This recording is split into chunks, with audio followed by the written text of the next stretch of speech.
And we are live back again with another one. This is week 3, a roundup of the English Premier League. Today's guest is Ronaldo Brown from Halftime TV. Ronaldo, how you feeling, bro? I'm doing good. How about you, bro? I'm good. I'm good. We had a good weekend, albeit us having a lot of draws, but it was a good weekend still. And I think we've had a very good start to the Premier League season, leading up to the international break. That's gonna put a halt to things, and then you're gonna have to just chill and revamp and come back. Which a lot of club football fans like just hate the international break, but sometimes you just need a break to just catch your breath and then come good again. And if we look at the table, some teams do need a little break because you just go all the way down here right now. These you see who's down at the bottom there. It's not a good look at all.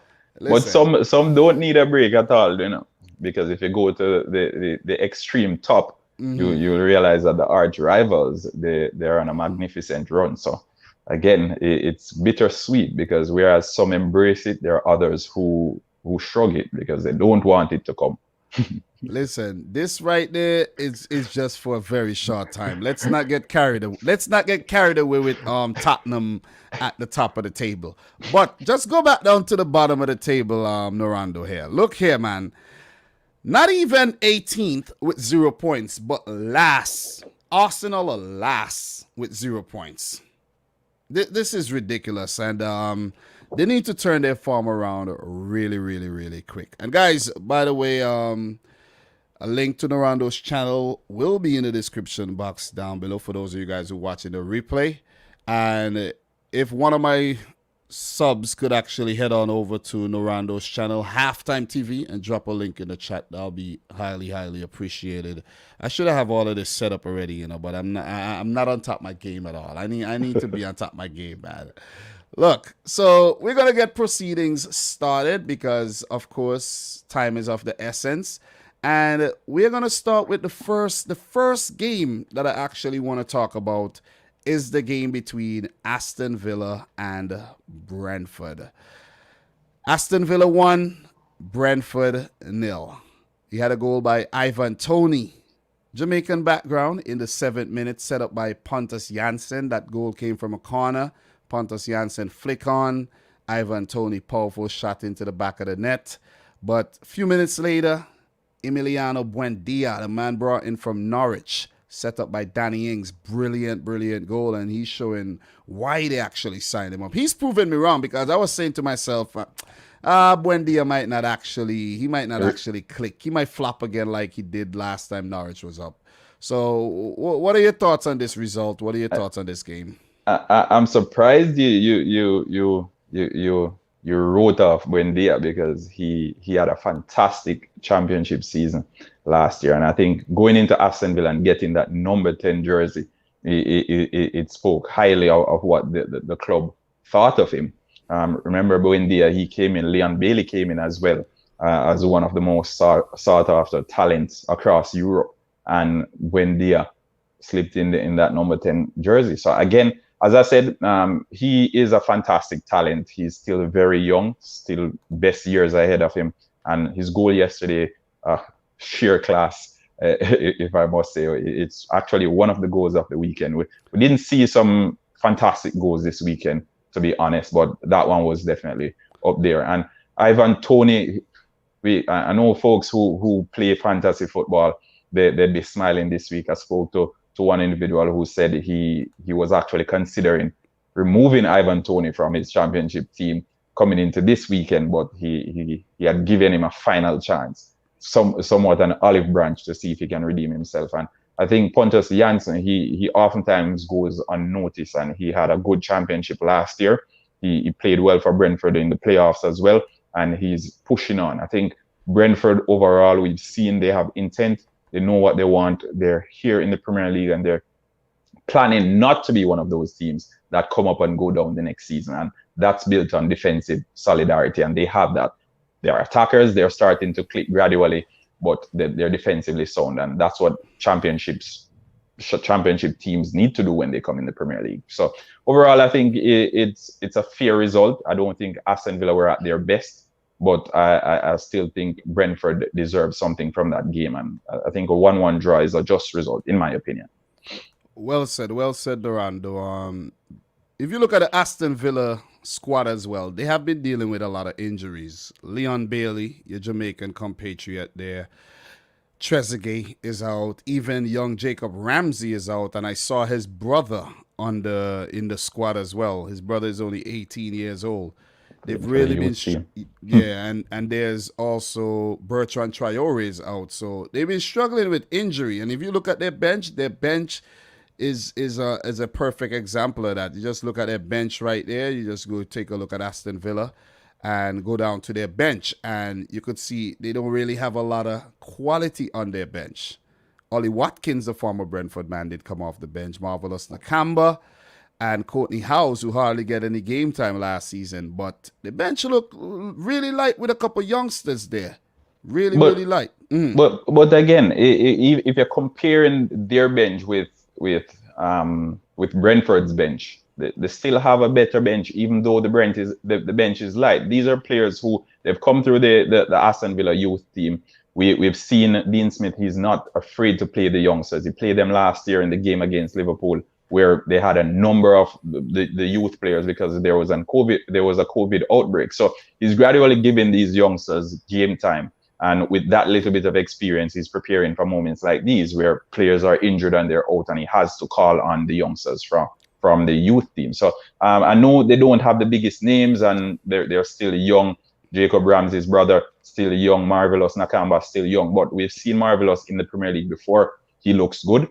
He's confident on the ball, and he can play in a number of different positions. So again, Dean Smith has a crop of youngsters that he can call on, and he's gradually milking them into that team for situations like this. He knows Aston Villa is not a Manchester City or a Chelsea who can go out and splash 200 million or invest $500 million in an academy, but they're making the best of the academy that they have, and they bring forward some fantastic young talent. Yeah, Chuck Womaker actually started today, and that is an example of Dean Smith putting trust in the youth. I think Leon Bailey, once he's fit, he should start in this Aston Villa team, because if you see Jacob Ramsey getting starts, Chuck Womaker getting starts, the spot is right there for Leon Bailey to take, and it's just up to him to stiff it and take the Premier League by storm. But we talk about Aston Villa a lot here, and you mentioned the fact that they don't really have the money of City and let's say the Chelseas or the Arsenal to spend, but they have been spending a lot of money though. They have been putting in a lot of money into their team. They're investing, and their owner is the second richest man in Africa, and he has funds, but again, is it funds to invest into the club? So they're spending this season, yes, we can agree, but they're spending like a mid-table team would spend, if you get what I'm saying. They brought in some $30 million signings, $25 million here. Again, still almost £100 million, and last season it was a similar situation again when they brought in Traore. They brought in Ross Barkley on loan. They brought in Ollie Watkins. So they're investing in players, but primarily, if you realize the age group of those players, they're players with their best years ahead of them. So it's not bringing in a big star who is going to do it in the know. Well said. And big up to Josh, who is a big Aston Villa fan. He says Mings, McGinn, Bailey, Watkins, four key players who were missing. That's basically the span of the team. Well, Watkins did come off the bench, so yeah, to play against his old team, Brentford. But look, we talk a lot about Aston Villa. We're going to move on. But before we do, we have to give some credit to this Brentford team, man. 3 games, they haven't lost any games yet. They picked up a win against Arsenal, and they now have 2 draws, back-to-back draws, and they're looking good. They're really looking good. You got to give it to Brentford, man. It looks like they could actually. I know it's still early, but it looks like they could actually survive. And they have the Thomas Frank, the Danish, and they have a Scandinavian heavy team. And we know Scandinavian teams play with a lot of grit, play with a lot of fight, and it's showing in the team. That David Raya, the goalkeeper, was also very good. I think he kept them in the game and let them walk away with a point. And even though Aston Villa was light, missing a lot of key players, I think they did put out a good performance. Danny Ings proven to worth every single penny, picked up an assist again. So it was a fair result on the day. And congrats to Brentford on picking up another point. You go to the table, they're 10th, they got 5 points, and they have 1 more point than Aston Villa. So kudos to Brentford. Any last thoughts before we move on to the next fixture? Definitely. I think, as I said before, when you're new coming into the Premier League, you can't try to go head to head with all the other teams that have been there, right? So you need to ensure that you're defensively sound, and then you build on that. At Brentford, they've been doing that so far this season. Against Arsenal, they were phenomenal. Again, their game last week, they gave a good showing again. And again, this week, we saw that they can defend. So it's just for the persons at the top of the top end of the pitch to get their jobs done, because the defenders are doing their jobs. And as the manager, he has a fantastic relationship with the fans. He has a good relationship with the squad. Kind of reminds me somewhat of a Jurgen Klopp, how he embraces his players. But he's heading in the right direction. And should he keep them up, it's only a matter of time before a big club comes knocking for him, because he's that good, in my opinion. Well said, well said. You want to shout out anybody from Brentford and Aston Villa? I think you might. I think you do want to shout out. Any players from those clubs you want to shout out, bro? I like Wendy a whole lot. I like Wendy a whole lot. I think just watching him in the Championship last year, I had high hopes, and when Aston Villa went out and got him, I was thinking they were going to get Todd Cantwell as well, to put that duo together. But again, Wendy, a big player, he's going to come big this season, and we should keep an eye on him. And Janssen from Brentford, he's my guy. I think he generally goes under the radar, but because of Ivan Toney bags the goals and does all the takes the penalties, does all of that. He generally gets a headline.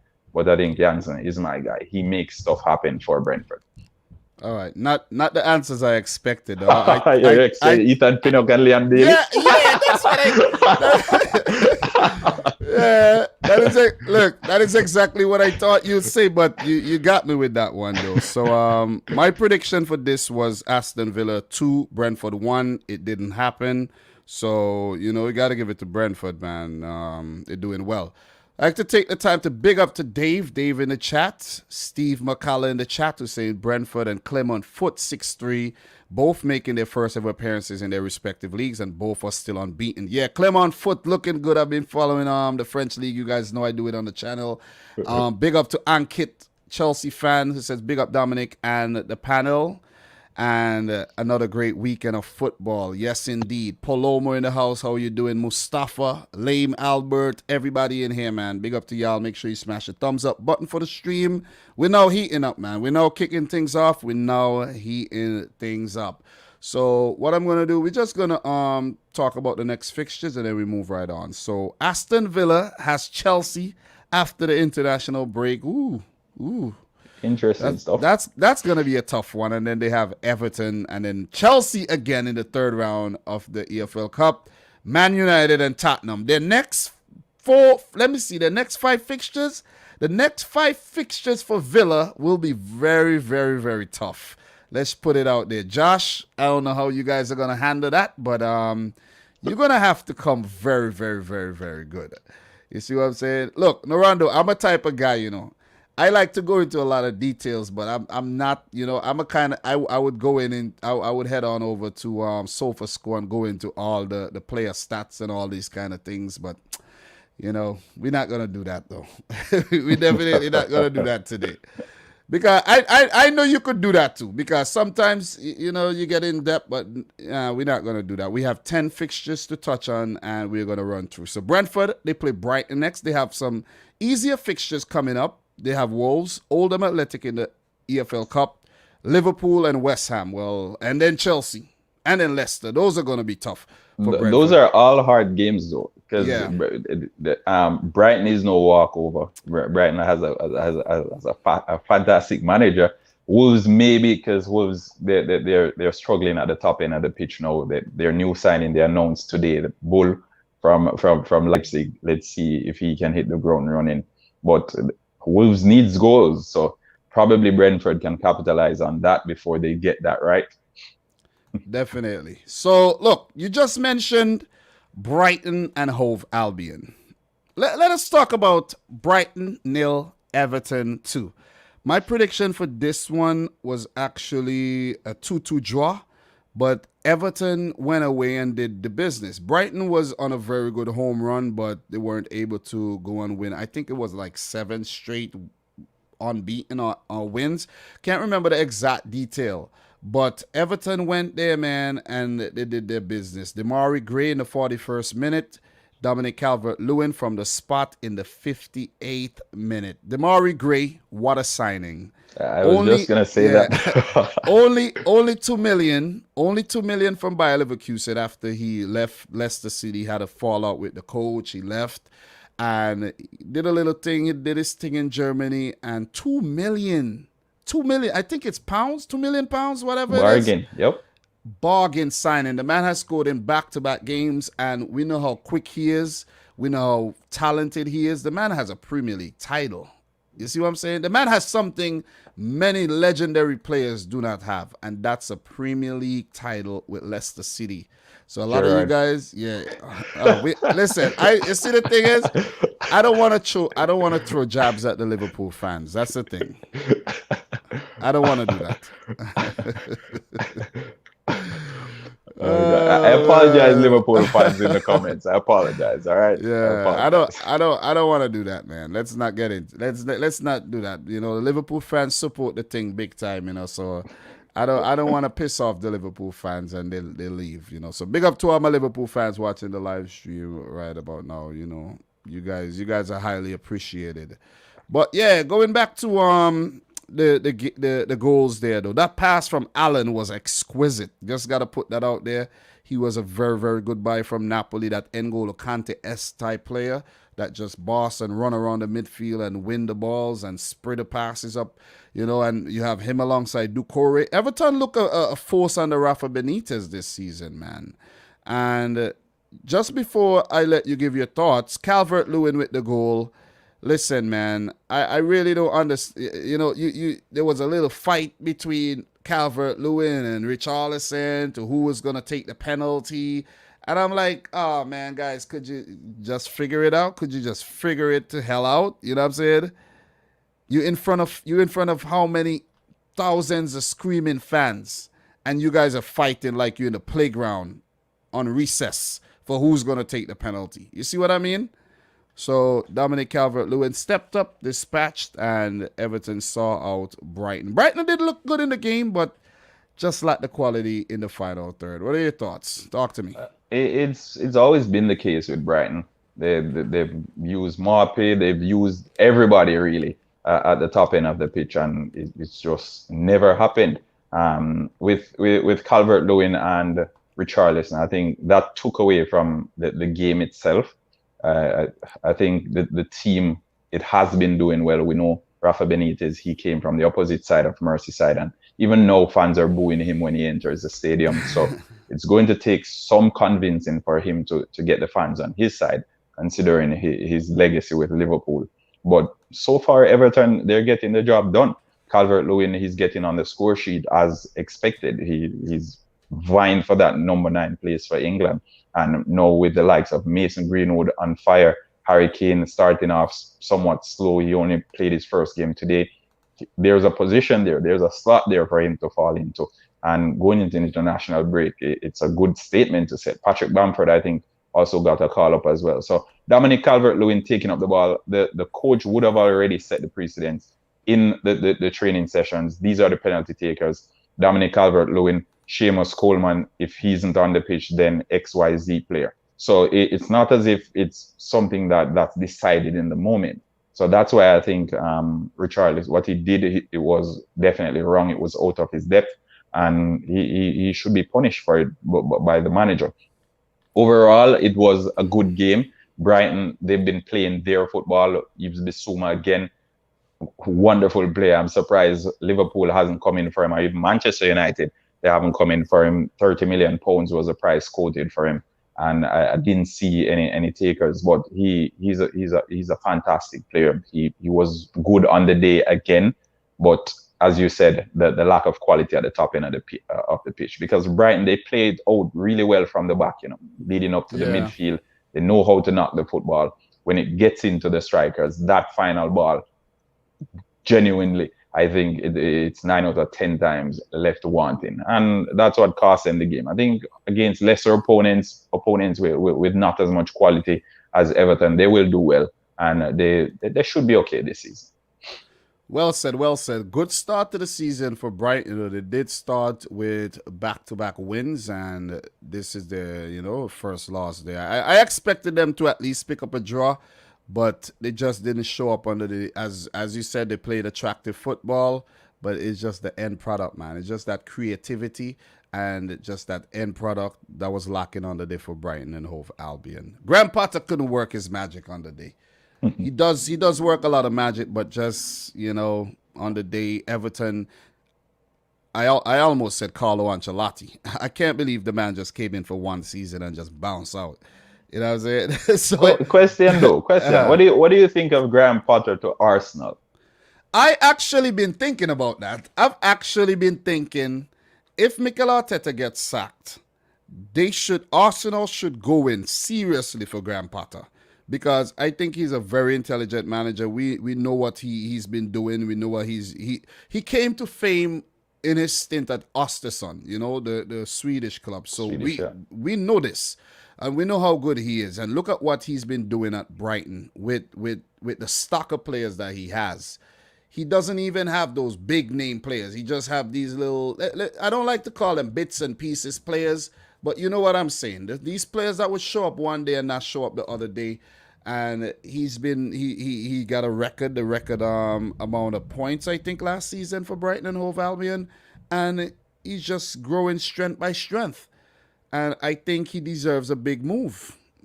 I've actually been thinking, no, this is serious. If Pep Guardiola leaves and City wants a manager, Graham Potter is the perfect man. You're gonna need to name this video that. Listen, look, Graham Potter to City. Look, I'm telling you, if City wants some English pedigree in terms of their manager, someone to take the club forward, Graham Potter is more than capable. He's proven that he's capable. And imagine what a manager like Graham Potter could do with a big budget. You see what I'm saying? But that's the thing, because we can't look at it that way, because it's easier for managers, if you're a big personality or if you're a charismatic figure, it's easier for you to walk into a dressing room with a bunch of nobodies, quote unquote. They don't have names there. They're not established internationals. They're not superstars. But the difference comes in when you walk into a dressing room with players who have won everything. And it's the same thing with Thomas Tuchel walking into PSG's dressing room when he left Dortmund. And I said this to some people on my channel. I said, you comparing Thomas Tuchel and saying his time at PSG was a failure is unfair, because he left Mainz, he went to Dortmund, where Dortmund is a selling club. As soon as someone becomes anybody, that person moves on to a bigger club. So him going into PSG, where there's Neymar, the most expensive player, there's Kylian Mbappe, most expensive teenager. These are superstars, right? So the job that he did at Mainz and at Dortmund, it will be a completely different kettle of fish with the superstars in the dressing room, because superstars have egos. They have their own personalities. And if you're a manager who haven't won anything, you've only worked with lesser teams, then you taking that same approach when you're dealing with superstars, it won't work. You get what I'm saying? So we can't just say, okay, because he's doing this with Brighton, then him going into Manchester City, it automatically means he will be successful, or it will happen for him there. No. No. That is not what I'm saying. I'm saying, what I'm basically saying is, if you have the know-how, you have the skill set, and you could work with the players you have at Brighton, think about what you could do if you have, let's say, if you're good at using guns, what if you have bigger guns? Who Okay. knows? You see what I'm saying? Yeah. So you're already skillful, but just give him an upgrade, and then Okay. he will be unstoppable. That's all I'm saying. And I understand. look, All things considered, just I think imagine. he'll do well. I think based on your logic, I think he definitely, based on the facets required for a manager. I'm not considering external factors like egos and big players, but based on his skill set as a manager, given the proper resources, I can concur with that. That he can give you a proper job. Before we move on to the next game, just imagine what Pep or Jurgen Klopp would do with that Man United team. Just let that sink in. Let that sink in. People who watching right now, just let it sink in and just hear what I just said.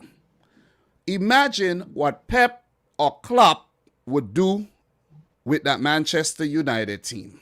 He would make them they would make them world beaters. But when you have Ole Gunnar Solskjaer running the team, it's basically now the opposite of what I just said. Given somebody like myself who don't really, I'm not well versed with using guns, but you just give me a whole bunch of guns and say, go to war. I'm going to be clueless. You see what I'm saying? But if I already have a background, I don't really want to make this a gun thing, but I'm just saying, if I'm already good, and then you give me an upgrade, oh man, I'll handle business. I'll win you things. And I think that's the problem at Man United. They do not have the right man in charge. And it applies to a lot of other clubs as well. You mentioned Arsenal. Maybe they do not have the right man in charge. But teams that we know have the right man in charge for sure is Man City. It's Liverpool. It's Chelsea. It's proven with things won. Brendan Rodgers at Leicester City. You see what I'm saying? So, yeah. We're going to move on, though. And the next game, big up to everybody in the chat. Make sure you guys smash your thumbs up button. Let's get those likes up. And if anybody in here could share the stream out on your social media, please do so. We'll be highly appreciated. So, big up to Josh, who says, spot on, Dom, about the manager situation at Manchester United. Steve McCullough, Glazers will always hold Man United back from domination, and Ole Gunnar Solskjaer ain't it either. Big up to Mike in the chat, who says, trust Dom, that was me in the army. I had no clue what to do when they give me a gun. Listen, it's like Ole, we're gonna get someone, Ole. We're gonna get someone, Ole. I don't wanna spill the beans too quick. I don't want to do it too quick. We're gonna get to it. Let's take it gradually. Bam. Let's talk about Newcastle 2, Southampton 2. This is a game I didn't actually watch because we have 5 matches playing simultaneously. So obviously I can't watch all the games. When I can watch a replay of a whole match, I do. And for example, like tomorrow morning when I go to work, I will put on a match and watch one of those games that I didn't actually watch live. I do things like that just so you know, so I could get insight on who's doing what, who's not doing what. So in this game, Callum Wilson, 55th minute goal. That was a very, very good goal. And Mohamed Elyounoussi, the man coming back from the wilderness. He was signed from Basel, and I think he did score in the League Cup match as well. I think he did. He did score a hat-trick. I think he got a hat-trick. Yep. Yeah, you know what I'm saying? So, big up to Mohamed Elyounoussi. And this is a player that I always admired when he was at Basel. Because you remember a couple years ago in the Champions League, Basel always, had a nice little run, and it was like Mohamed Salah. That's where Chelsea got him from. Yeah, exactly. He destroyed Chelsea. Elyounoussi was around those times. So the game did have a frantic finish, though, with St. Maximin scoring in the 91st minute, a tap-in after a really good clearance off the line by James Ward-Prowse, and then he ran into the crowd celebrating, though. Is that even allowed when you really think about it? You call it a tap-in? He put his lace through it. No, I mean, but you know what I mean, the rebound. Yeah. The rebound. But look here. Are you allowed to celebrate with the crowd? Well, with the new COVID protocol and restriction, I don't think it is allowed, But again, in the emotions at the moment, you're not Yeah, thinking. yeah. And I think the referee didn't give him a card based on that precedence because, players, you're impulsive, you're in the heat at the moment. It's 91st minute, you think you've won it. I can't criticize him too much. He actually got a card for that, Oh God. Yeah, he actually got a card, a yellow card. He got a card for that. Oh And my. the reason I think he did it is because a whole year last year, the back end of the previous season, no fans. You just Yeah. couldn't help it, man. True, It's just true. the emotion, the elation he felt. He just had to run into the crowd. And we know he's a flair player and the crowd loves him. And it's like he couldn't hold it back. He So, was second guessing it. He was second guessing it because when he yeah. ran over to the corner flag during his celebration, it was like he was like, "Oh, I'm gonna do it. No, I'm not gonna do it." And then he just decided that, okay, I'm gonna do it. And A just little, jumped over there. a little too early, though. Celebrated a little too early because there was a penalty.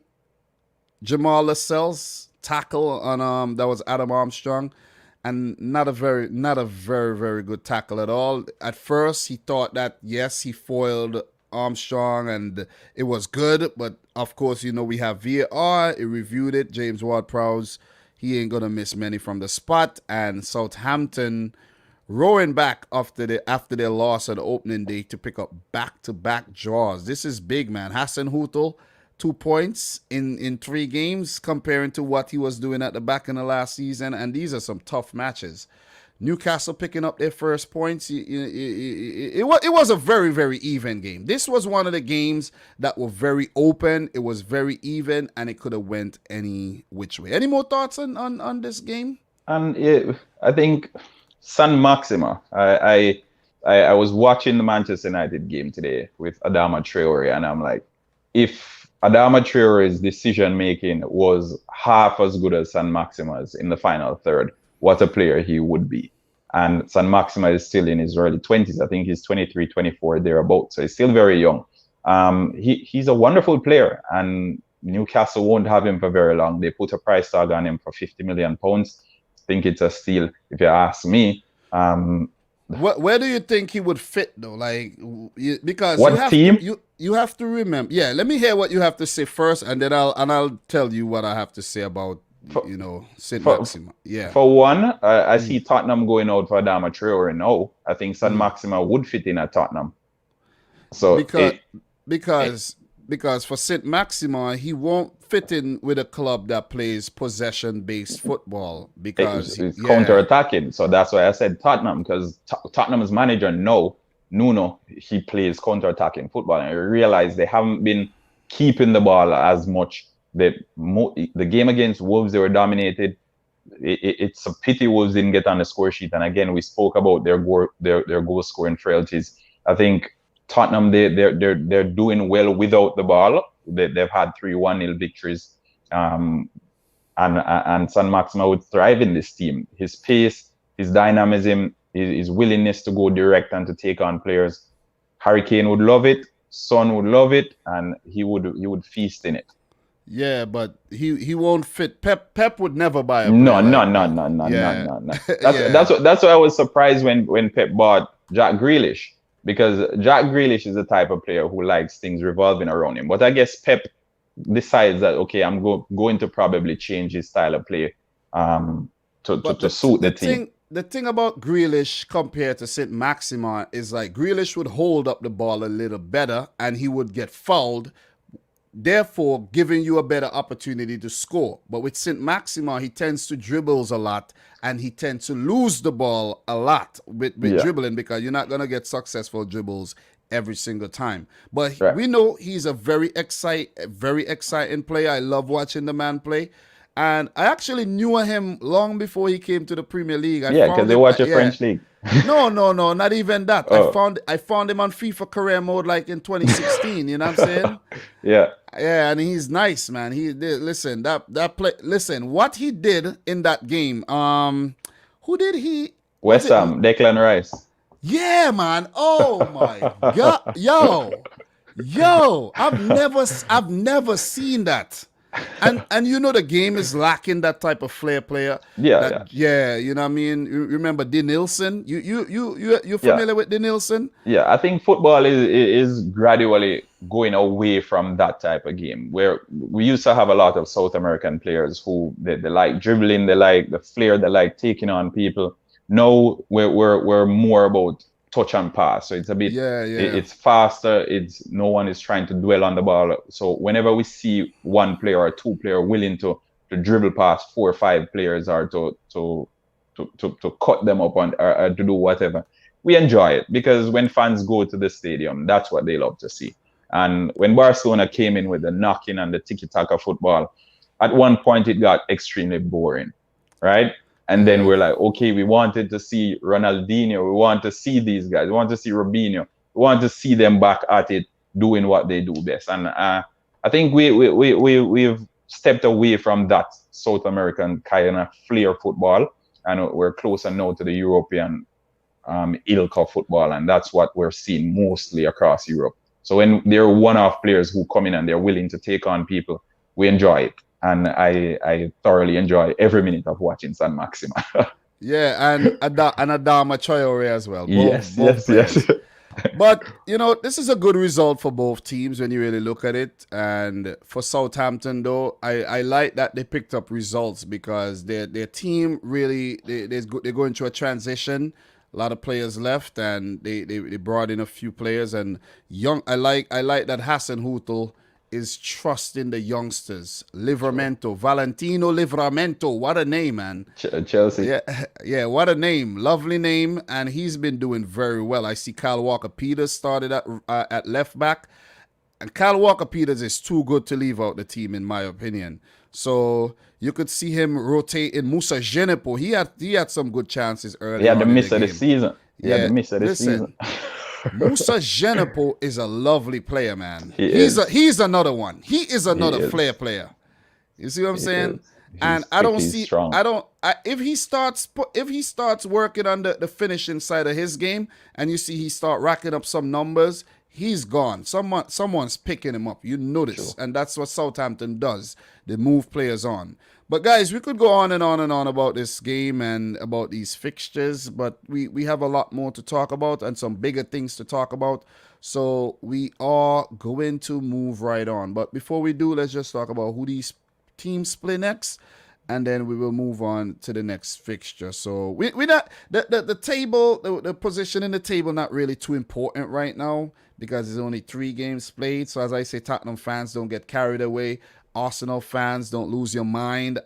Lose your mind because isn't it funny? Isn't it funny, right? Isn't it funny that Tottenham on top of the table and Arsenal a dead bottom? That's why I pulled it to your attention when you pull up Arsenal at the bottom. You know? Listen, the Tottenham fans would absolutely love this right about now because it's funny. It is funny. You see what I mean? And it is kind of pathetic that Arsenal are down at the bottom without a goal and without a point. So they need, yeah. Question to the Arsenal fans in the comment section. What goal do you think they're going to use for goal of the month for Premier League for August for Arsenal? They ain't got nothing to show. You know what I'm saying? That's crazy, man. That is crazy. No goals to show for goal of the month. I did see that somewhere too, you know. Yeah, I did see that. Actually, Wolves does not have a goal to show as well, while Norwich has the Pookie penalty to show for their goal of the month. It's sad, man. It is sad. It's how who this is another big question for the Arsenal faithfuls. Who is the August player of the month? You could say Leno, you could say Smith Rowe. Probably Smith Rowe. But still. Yeah, because nothing. So on what basis, on what premise would he get it? So probably Leno for some of the saves. But imagine having a trophy for player of the month, for player of the month for August, but every time you look at the trophy, you know you didn't do a goddamn thing that month. You got no points, you scored no goals, you were at the bottom of the table. That must be a very, very bad feeling, man. You heard the song that they were singing at Manchester City, the Arsenal fans? No, I didn't. I Yeah, didn't. so they were singing, we lose every week, we lose every week. You're nothing special, we lose every week. So Was it that song you were singing before we went live? I heard you singing a song yeah, like that. so there is a rendition of it that says we're champions of Europe, we're champions of Europe. We know who we are, we're the champions of Oh, Europe. yeah, yeah. So Manchester City fans were singing, we're the champions of England, we know who we are. And then Arsenal fans, they rebutted and they were like, okay, we lose every week. So you winning today is nothing special because we lose every week. Exactly. Yeah, yeah, yeah, yeah, yeah. But Look, it's sad. It's sad. It's yeah, pretty sad. it is a sad state, and we will get to that. I think we should actually talk about that game next. But before we move on, let us just touch on who Newcastle play next. They play Manchester United, where we could see Cristiano Cristiano Ronaldo make his Ronaldo. debut. He will. It's at Old Trafford, so that would actually happen, and we will get to Ronaldo just now. And then they play Leeds and Watford. They got some good fixtures. Wolves. They got some winnable fixtures coming up. I think that the Man United fixture, they could actually get something from that too, if I'm being completely honest. They're at home. They're at home. You know what I'm saying? Yeah. Yeah. So for Southampton, their next game will be against West Ham. Then they play Man City, EFL Cup third round against Sheffield, and then they play Wolves. Next two fixtures, very, very tricky for them. They also have Chelsea early October. So we shall move right on. And let's talk about the aforementioned game. We won't spend too crazy long on it. Maybe. But let's talk about Man City 5. Let's hit one of the big games and not leave it until the time ends. And we are, you see what I'm saying? City 5, Arsenal 0. I already talked about this match on my channel just briefly because I was strapped for time and I said I'll get a little bit more into detail. But listen, man, we don't really need to get too deep into this. We don't need to rub salt in the wound of the Arsenal fans and what's going on right now. But it was a mauling, man. After they came off of a 6-0 win against West Brom in the EFL Cup, they probably thought that they were going to turn their season around. Nothing like that. 7th minute, Ilkay Gundogan. Gabriel Jesus with another assist. Then 12th minute, Ferran Torres. Gabriel Jesus, 43rd minute. Rodri even chipped in with one. Rodri never scores. Rodri don't even score, and he chipped in with one. And Ferran Torres again in the 84th minute. Granit Xhaka sent off in the 35th minute. The assist picked up by Jesus. Grealish picked up an assist as well. That was a really good assist by Jack Grealish. Ferran Torres and Riyad Mahrez, man. Listen, who needs Cristiano Ronaldo, Messi, and Kane when you could put five into Arsenal's net with Ferran Torres up top? What you need Messi and Kane and these guys for?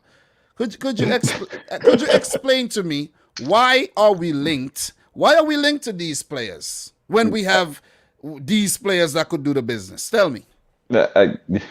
Again, considering all the variables, Brentford still put 2 in the back of Arsenal's net. So it's really I don't think it's a result for City to be overly ecstatic about because Arsenal.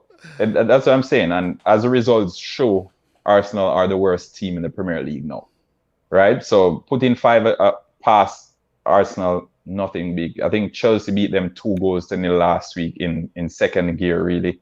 I don't know. I think Arsenal, they're at a stage right now because even going into this game, I was watching the previews on numerous channels and Sky Sports and all these big platforms. And at no point did any of the pundits give Arsenal even a sniff of a chance. There were 2 5-0 predictions and 1 3-1 prediction.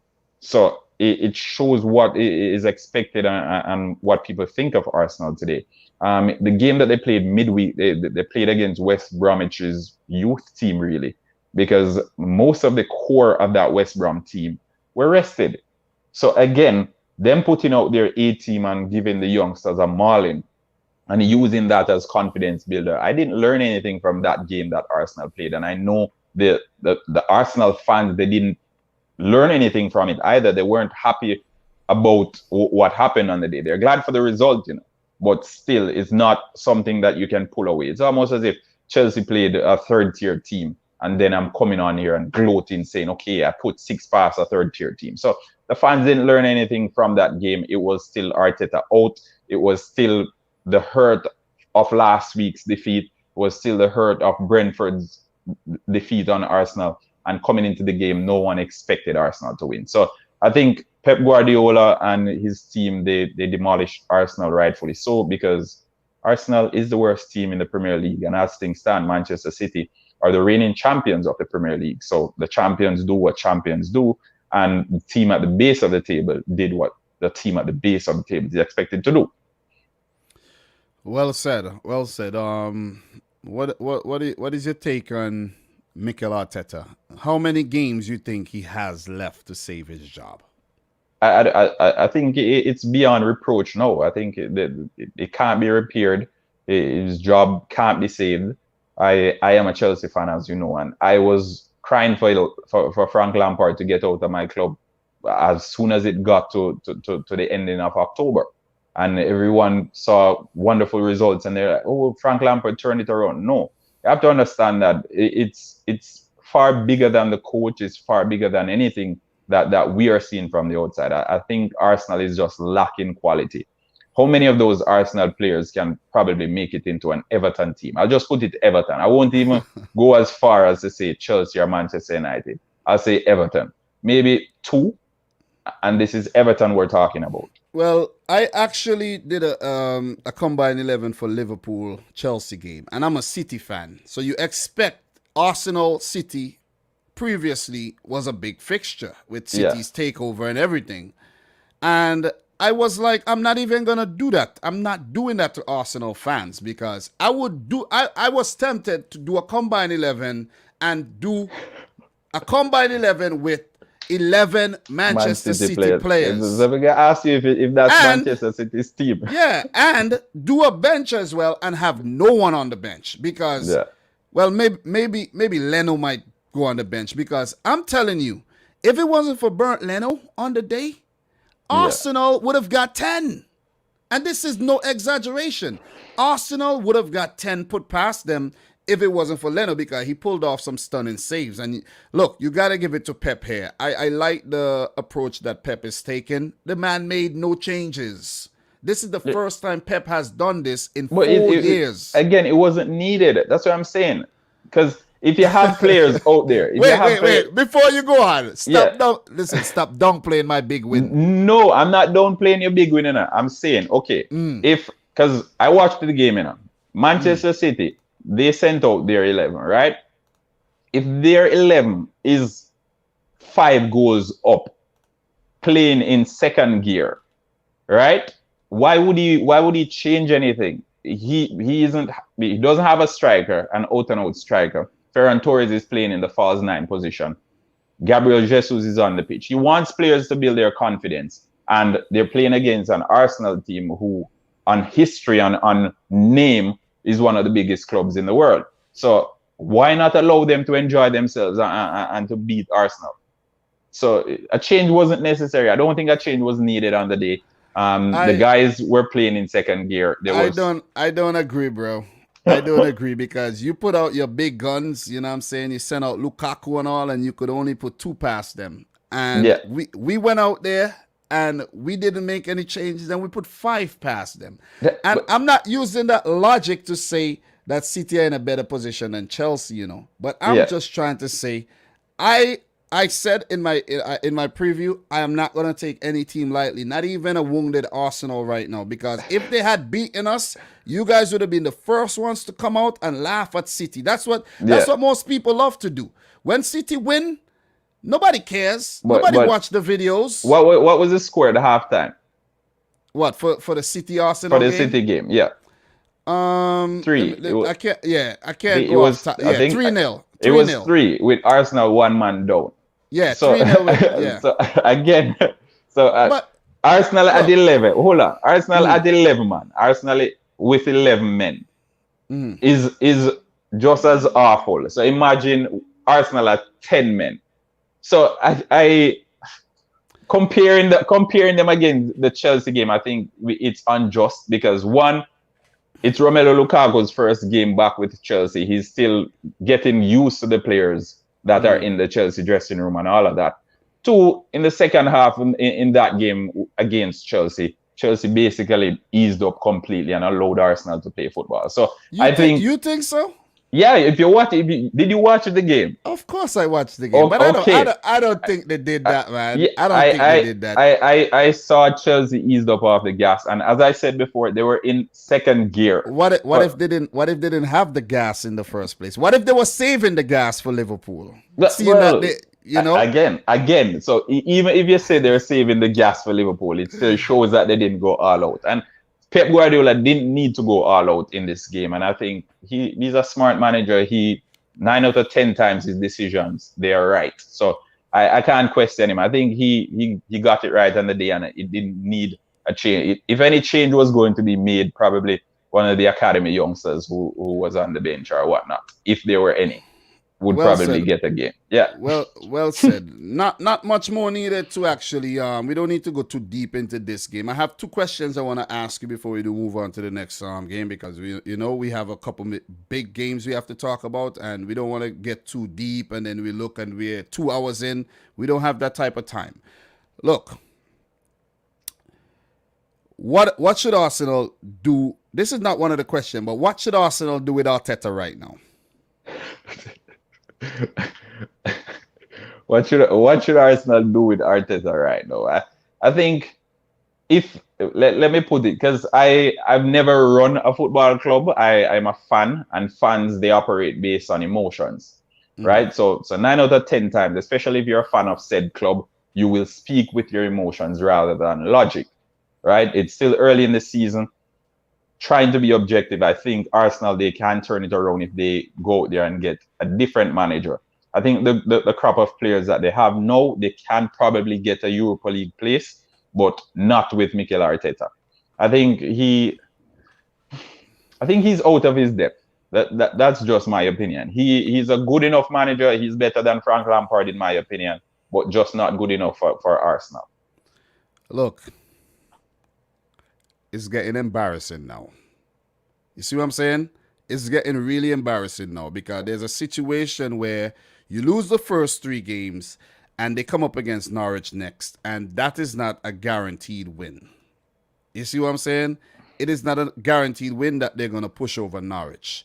And after Norwich, they have Burnley, and we know Burnley are a very tough team. And then, let's say, for example, you pick up wins in those games, but then you got Tottenham and you lose the North London derby, then things could... You see what I'm saying? So it's like, Arteta, I like him, but it's like right now, maybe he lost the dressing room. It seems like he did lose the dressing room and things... And because look at Aubameyang. Aubameyang did not play against Manchester City. He didn't play. You said that they went down to 10 men. They had 9 men on the field. Aubameyang didn't play. You see, Lacazette came on, and it's sad. It is so sad, man. It is so sad at what's going on at Arsenal, and I feel for their fans right about now. I feel for the fans too. I feel so sorry for them. Big question. Can Manchester City win the league without any recognized strikers? We're not talking about Gabriel Jesus. He's not a recognized striker, apparently. Could we, I'm a City fan, could we win the league? Could Man City win the league with a false 9 again like they did last season? Talk to me. I think they can. I think they can, but I don't see it happening. The reason I say they can is because they're drilled in a way as to operate without a false 9, a recognized striker, right? Manchester City, they oftentimes play fluid football, so even it's not a focal point in their team where they need a striker to hold up the ball and to get the team higher forward. So they're not that sort of team. So having a forward in there who will make those direct runs in the middle and all of that, it would be an edge for them then. It would be an advantage.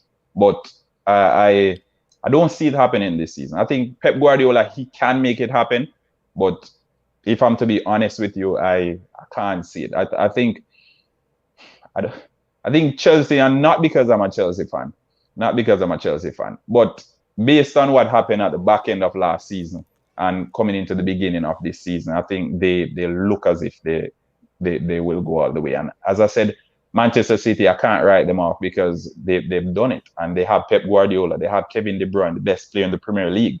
They have Ederson, one of the best goalkeepers in the league. They have Diaz, one of the best defenders in the league. So the core of the Manchester City team is phenomenal. And the individual talent, I think it's hard for them to be compared with most of the teams in the top four. That's how good the players in the squad are. And Pep Guardiola, again, the X factor. So it can happen. It can happen because Pep is there. And with Pep and Kevin De Bruyne, you can't write off anything. We have Jesus. We'll be okay.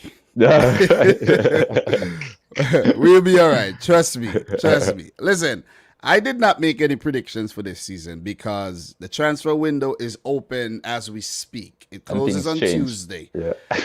Why would I make a prediction when Cristiano Ronaldo just signed for United? You see what I'm saying? We don't know who's going to be signed on deadline day or on Monday.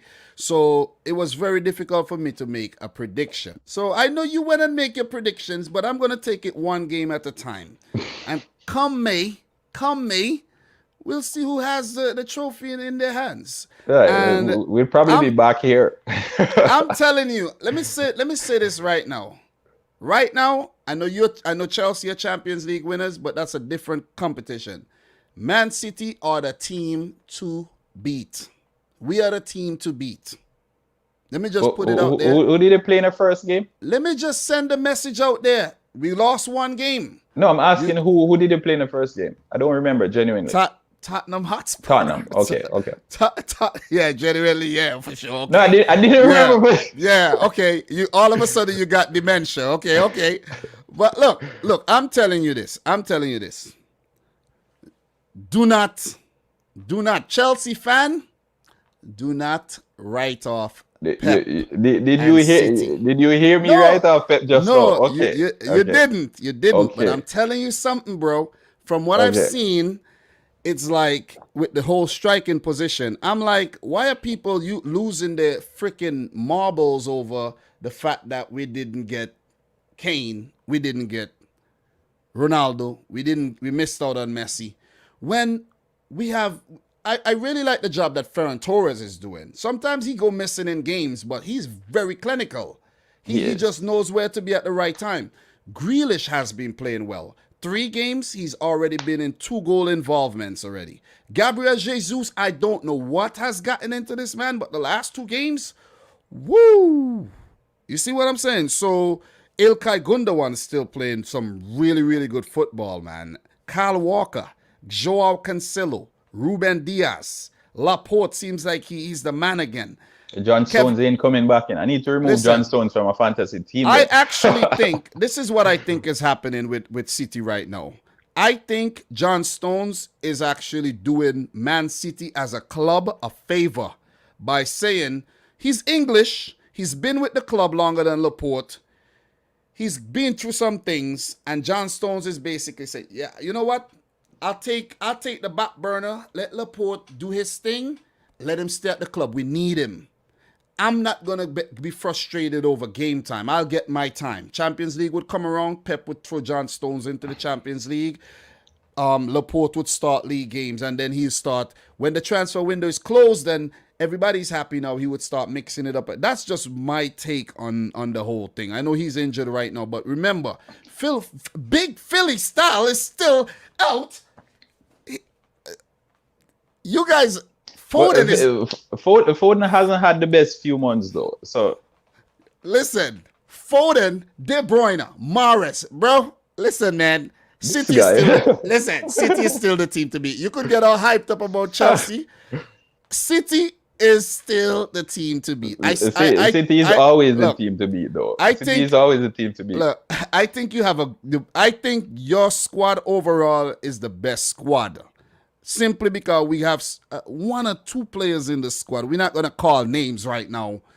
Players that has been suspended from the squad as well. That kind of weigh down the team. Yeah. But man to man right now, Chelsea look good. They look good. Look, we've been long on this one. I had fun. Talking about. I had a lot of You're fun. Getting all passionate, Manchester City. Yeah, I know. I had fun talking about that one, and we could go on and on and on and on and talk about more things. But Pep, I think Pep is starting to show his ruthlessness, not making any changes. That is a sign that people has to take seriously. This is not something that Pep ever does, and he did. I was surprised. I was like, God damn, wow. And you got to watch out for City come after the international break there. So in terms of Man City's next fixtures, let me just get that right, Claire. I don't want to make any mistakes. We play Leicester City after the break, RB Leipzig, Southampton, Wycombe Wanderers, and then on the 25th of September, Man City will face off against Chelsea.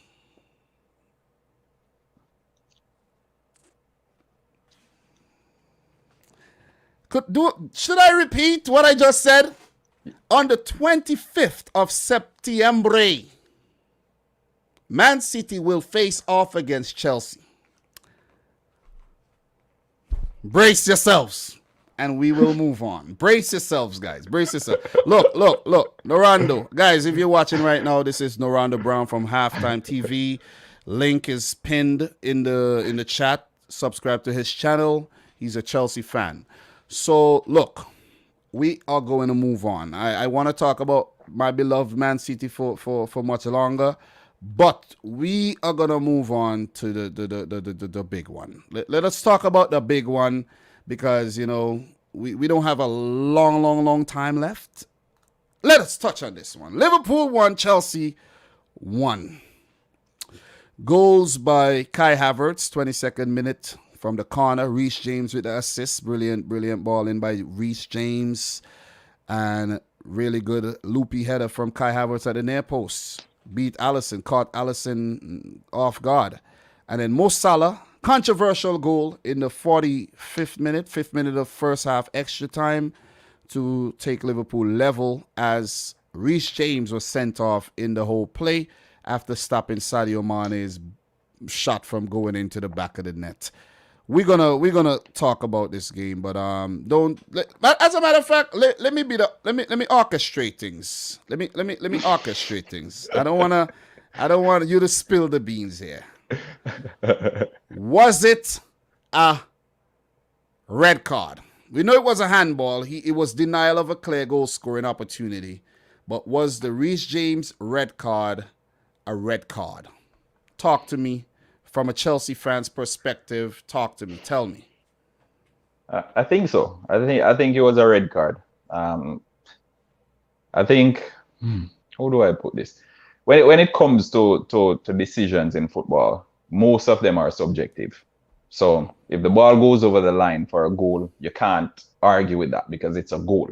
But fouls, they're oftentimes subjective because you're a fan. You might say it's not a foul, or even being not a fan, you say it's not a foul, whereas someone else will see the same thing and say it's a foul. It's the same thing in the game today. Some people thought it was a foul. Some people said it was not a foul.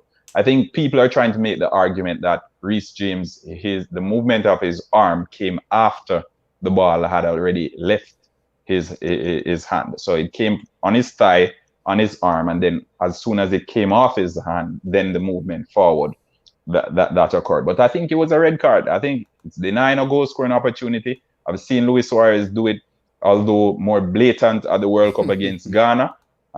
He got a red card for that. I think the rule states that if you're denying a goal scoring opportunity, especially with your hand right there, it's a red card. And even as a Chelsea fan, I think it's a red card. I think the question that has been arising, and Thomas Tuchel was asking it as well at the end of the game, was instead of making the decision based on a freeze frame, watch the entire video. Because watching the entire video, I actually think the referee had instructions already. Yeah. And the VAR referee had said, I've seen it.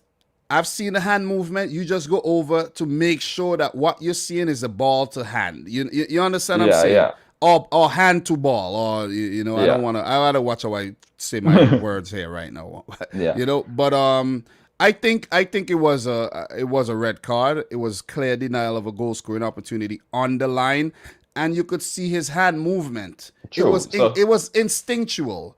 right. So You that's see what what I'm I'm saying. saying? So the argument that's being made is the movement of the arm, because the movement would show that okay, he's using his hand to get it out of the goal. So the argument is that the movement came after the ball had already left his hand. You get what I'm saying? So, Yeah. but I think it's a red card. I'm not going to dwell on it. I question other decisions that the referee made throughout the game, but not the red card. If I'm to be honest with you, I think Mohamed Salah should have gotten a yellow card for kicking the ball away. I think Fabinho should have gotten a yellow card in the first half as well, for two rash challenges. But again, the water has already ended up under the bridge. The ship has sailed. So I'm not going to dwell on it. So, do you think that we would have had a result in that game if it was 11 versus 11? Because when Chelsea went down to 10 men, okay, Thomas Tuchel said, all right. Get back into formation. Like, we 1-1, we'll take the point. But if there's an opportunity to counter, you counter and you get the 3 points. And we saw Chelsea was actually doing that. But was it more difficult for Liverpool to break Chelsea down after they went down to 10 men because they were defending with 8? You see what I'm saying? 8, the goalkeeper, and Lukaku just standing off a little. Yeah. So I think it was a little bit more difficult for the fluidity of the game just went away, basically. Yeah, I agree. I would have wanted to see Chelsea against Liverpool full fledged. We saw it in March. Thomas Tuchel went out there, and although he was still new to the team, he got a result. I think the team is better drilled now. The players, they understand his philosophy and how he wants to play a whole lot more, and they're playing better football. Because when he just came in, we were playing a lot of passing football without objective. Really, we were just knocking it from side to side, and we didn't have any motive. Now it's playing more fluid. They're playing more direct. And I think against Liverpool yesterday, even before the red card, we should have been 2 goals up. And again, the decision making in the final third, it's almost as if they don't realize that they're playing with Romelu Lukaku and it's not Timo Werner anymore. So I would have wanted to see 11 versus 11, because it would mean Liverpool would have more spaces in behind as well. So probably they would have gotten on the score sheet more. They probably scored 2 goals or something. But I also think Chelsea would have been better, because then Romelu Lukaku would have had more people closer to him. I think on a number of occasions I saw where he got the ball, he was heading forward, and Jorginho was the closest person to him, because Mason Mount was so tired and exhausted. So again, 11 versus 11 would have promised a better game for those who love football, and I'm one of those, not because it's my team, but I enjoy proper football regardless of who's playing. It just happens that yesterday it was Chelsea versus Liverpool, but I think 11 versus 11 would be a better showing from both teams, because Liverpool, they thrive on spaces. They're not the team to find that intricate through ball through the middle. They usually thrive on spaces in behind the wing backs and that sort of thing. None was there for them yesterday because the defenders were so compact. And same, if Chelsea had full 11, then we could probably bring on Ziyech. We could have had these guys coming on instead Yeah, of true, making true, true. defensive changes. So I think we as football fans were actually robbed yesterday, because the build up to the game, it was massive, and I thought that it was a good game. Don't get me wrong, it was yeah, still a good game. It was very entertaining, but the first half was so good. I felt so good watching this game, but I wanted a winner. I yeah, wanted either Liverpool, because I predicted Liverpool to win. I wanted either Liverpool to win so that it would be that whole frenzy around Liverpool going into the international break, or Chelsea with them having that psychological advantage over Liverpool. Yeah, everybody's saying Chelsea are gonna win the league. They're one of the favorites. People don't have Liverpool. So if Liverpool had won this game, it would have been a statement, and they would have had that psychological advantage, as I said It would have previously. also sent the wrong message because they probably would have thought they don't need to go into the window to buy anybody before the window closes. Maybe not, because if you have maybe they don't even plan to go into the window to buy anybody, because if we look at Harvey Elliott, who had a really good game, he's like a new signing for them. You see, but it was a good game, but as I said, I wanted a result. We were robbed. I was disappointed about the whole result. And if you look at the result itself, though, it was a fair result, because multiple times when Lukaku should have been played in, he wasn't played in. Decision making in the final third, as you mentioned. I'm glad you mentioned it, because I had to mention it, and I'm glad you mentioned it. Chelsea could have went 3-0 up, but also at the same time, Liverpool had the opportunities that fell on the players' wrong foot all 3 times. The best opportunities for Liverpool fell on Harvey Elliott's wrong foot, Salah's wrong foot, Jordan Henderson wrong foot. I was like, you see what I'm saying? And in the second half, when they had those opportunities, Van Dijk shot, Fabinho shot, it was all from distance. It was all speculative. Henderson with a shot, it was all speculative. And another thing too, I don't think the crossing from the corners were good enough on the day for Liverpool. Because if they actually had better deliveries in the box, they put it in the back of the net, but it wasn't good enough. It really wasn't good enough. I think Thiago Silva had a fantastic 45 minutes. He came on halftime and everything changed, and we could see why he's been at the top for so long. Like, look, everything just changed. Talk about the depth. Kovacic came on for N'Golo Kante, who picked up an injury. If I'm to talk about Chelsea's depth, it'll go on and on and on, because we brought on Chalobah yesterday, who's one of the youngsters who came through our academy. He played in the French league last year on loan, and he played as a defensive midfielder. And in the first game Chelsea played this season that he played as a defender, and he scored, right? And last night when yesterday, he came on as a defensive midfielder again for Jorginho. And we're looking at it and we're like, okay, this is one of the youngsters that came into the team, that supposedly broke into the team. We still have Callum Hudson-Odoi, who can come in at right back. We have Ziyech, we have Pulisic, we have all these options. I'm pretty sure when Thomas Tuchel looks around on his bench, even yesterday, at one point I was thinking he would probably pull someone and pull Mason Mount and put on Timo Werner, so Timo Werner can stretch the defenders a bit more instead of allowing Lukaku to be struggling with both Matip and Van Dijk. Because talk about that, I think Matip and Van Dijk really handled Lukaku. They handled Lukaku very well, though. But I can't assess the situation because of the circumstances. Because I see, but from what we saw, from the opportunities Lukaku had, I think it was like one time he did give one of them the slip, but after that, they handled him. They had even the shot he got, Van Dijk blocked it. I think round one, Van Dijk win the battle over Lukaku. You'll have to wait until I think January 1st.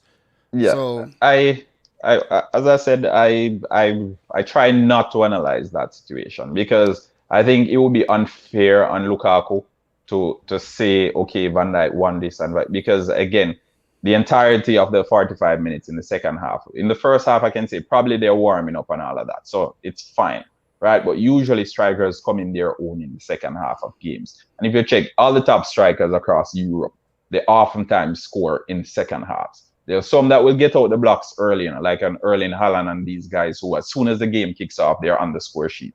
But more often than not, the likes of Lewandowski and these guys, it's a second half when the game builds up and everything, when they get in the mood on it. You get me? In the first half, we saw Mason Mount went forward on a number of occasions. Kante went forward on a number of occasions. And again, they're not slitting in the ball to Romelu Lukaku. He's making the runs. And I just think they're not so accustomed to playing with him as yet, right? They're still in the mindset, okay, we're playing with Timo Werner. And we saw it last year as well. When Chelsea got the ball in the final third, they preferred to spread it wide and hope for it to come back in rather than passing that ball through the middle for someone to latch on to it. And I think Thomas Tuchel will fix it. With time, it'll get better. Lukaku, he did well against Arsenal. We got glimpses of what he was doing in Inter Milan. And I think against the odds last night, he did well for himself as well. You said Van Dijk and Matip, you give them that. I can give them it as well. But again, as I said, I think Lukaku was handled. They handled him last night. Lukaku was handled last night. Psychologically, Van Dijk and Matip would walk away the winners. Yeah. But big question. I got 2 questions. What is the key for Liverpool to lodge a serious title charge this season? The key. I think Jurgen Klopp needs a plan B. Right. So, okay, what is his plan A in your opinion? We know Liverpool's style of playing. They like stretching the pitch. They like making it as big as possible and then using their wing backs to capitalize on people. Now, in the game yesterday, as we saw, whenever teams sit deep, and Burnley did this against them last season when they won. They beat Liverpool last season. I think Alisson gave away a penalty or something like that. I don't remember quite what happened, but when teams decide that, okay, they're not going to allow those spaces in behind, then Liverpool struggles. No, because they don't have that sort of player in the middle of the park to find those passes through the middle. Because if out wide is not an option anymore, then you have to try and penetrate through the middle. They don't have a focal point striker, so they don't have someone who they can put it into, because we know they play with Jota, they play with Firmino. These aren't guys who you can put it into. These are guys who basically play like false nines. So they're bouncing around in different positions. So if plan A doesn't work, as we saw last night, they don't have a plan B. They don't have a way of breaking down teams who decide to be compact. Right? I thought you were going to say last season and not last night. No. We don't want to remind the Liverpool fans of last season. No. But that's what I'm saying. So because when they play wide, people start move, because that's why they play it out wide, because they're moving around the defenders or the midfielders. Everyone is moving around. So you get dragged out of your position because you want to cover the spaces that are out there. You get me? No, if you decide you're going to play a wall at the back, as Chelsea did with the 5 across last night, right? Then there's no avenue out wide. So now you have to try and penetrate. So basically you're saying when Trent Alexander-Arnold and Robertson does not have a good game, Liverpool will struggle, and they do not have a plan B to actually, counter that. And exactly. Last night's game taught us a lot as well, because Robertson, I think, had a very poor game. I think Robertson was the weakest link on the field. If I'm to be honest with you, even going into that game, I was a bit nervous with Marcos Alonso starting, because I know Alonso played well. Exactly. Alonso isn't the quickest. Defensively, he's not as sound. We know his attacking capabilities, they far outweigh his defensive contributions. And he was playing with Mohamed Salah and Trent Alexander-Arnold on the same side. So I was a bit nervous going into that game. And then I realized that, okay, if Jurgen Klopp had the understanding. I know you have Pep on your mind. I know. No, I'm going to make a comparison to Pep. That's why I mentioned it. So I know Pep's giving you nightmares. I know, it's okay. I know. All right. So you see how Pep Guardiola plays Cancelo.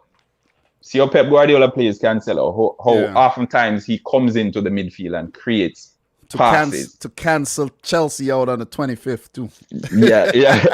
So Trent Alexander-Arnold, he does that a lot for Liverpool, because there isn't enough creativity coming out of that midfield. So sometimes, because Mohamed Salah has that wing for himself, Trent comes inside and then tries to string a pass. Even that pass for Jordan Henderson that came over the top that he got on the wrong foot, that was Trent coming on the inside and finding the pass over the top.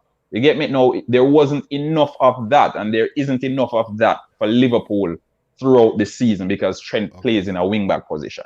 You get what I'm saying? I think the key for Liverpool to really lodge a serious title charge is to stay fit. I think if this Liverpool team is fit, they would. This is just my opinion. You give yours. I think, judging from what they played, a fit Liverpool against Chelsea, you guys were unable to beat them. I don't care if you guys went down to 10 men. You did not beat Liverpool. You didn't beat them. And that's where the psychological advantage comes in. If you had picked up the victory where there were opportunities to do so, you failed to do so. So let me ask you something before you progress. Do you think, right? You said a fit Liverpool and all of that. Who do you think came out of that game last night more confident?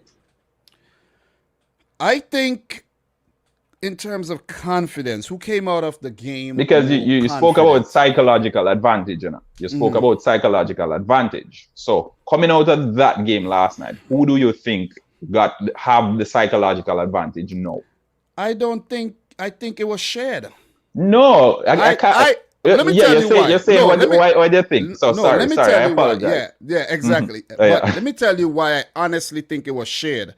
Because I think confidence may be the wrong word you're using. I think Tuchel is relief. It's relief. Tuchel feels relief that he actually picked up a point from that game.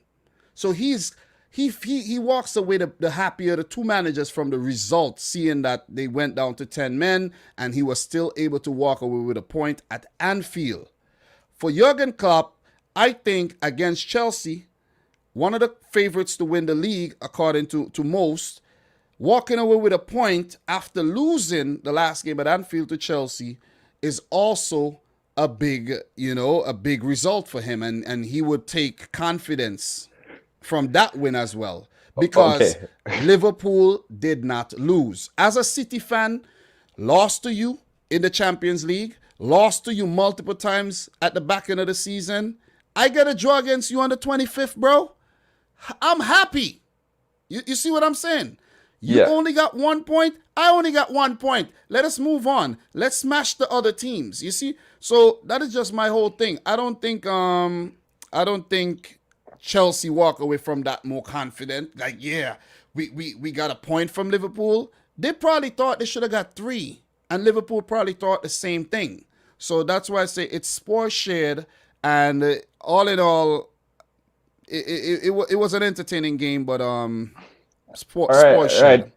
Folks in the comment section, let us know what you guys think. All right, let us know what you guys think. I think, considering the circumstances and how everything seemed as if it was going against Chelsea, going into the first half, into the break, I think Chelsea would take a world of confidence from this, knowing that they were able to shrug off one of the best attacking teams across Europe, not only in England, one of the best attacking teams across Europe. They were able to shrug them off and to nullify their attacks. You realize the first 10 minutes into the second half, the commentator said Edward Mendy. I know. But look. Hold on, I haven't finished my point. Sorry. Yeah, it's all about perspective. That's what what I'm saying. So when it comes to football, folks, it's all subjective, because the same way I can see something and say, okay, this is how I see it, Dominic will see it a different way, and that's why we want your views in the comment section, because obviously you have conflicting views as well. But the commentator said Edward Mendy would definitely have to be the man of the match, because it's going to be a long afternoon for him. And this is the first 10 minutes into the second half. Yeah. After that first 10 minutes, it was almost as if I couldn't find him. I couldn't find him. But let me just say this before we move on to the next point. You went down to 10 men. You stopped defending with 3 at the back, and you started defending with everybody at the back.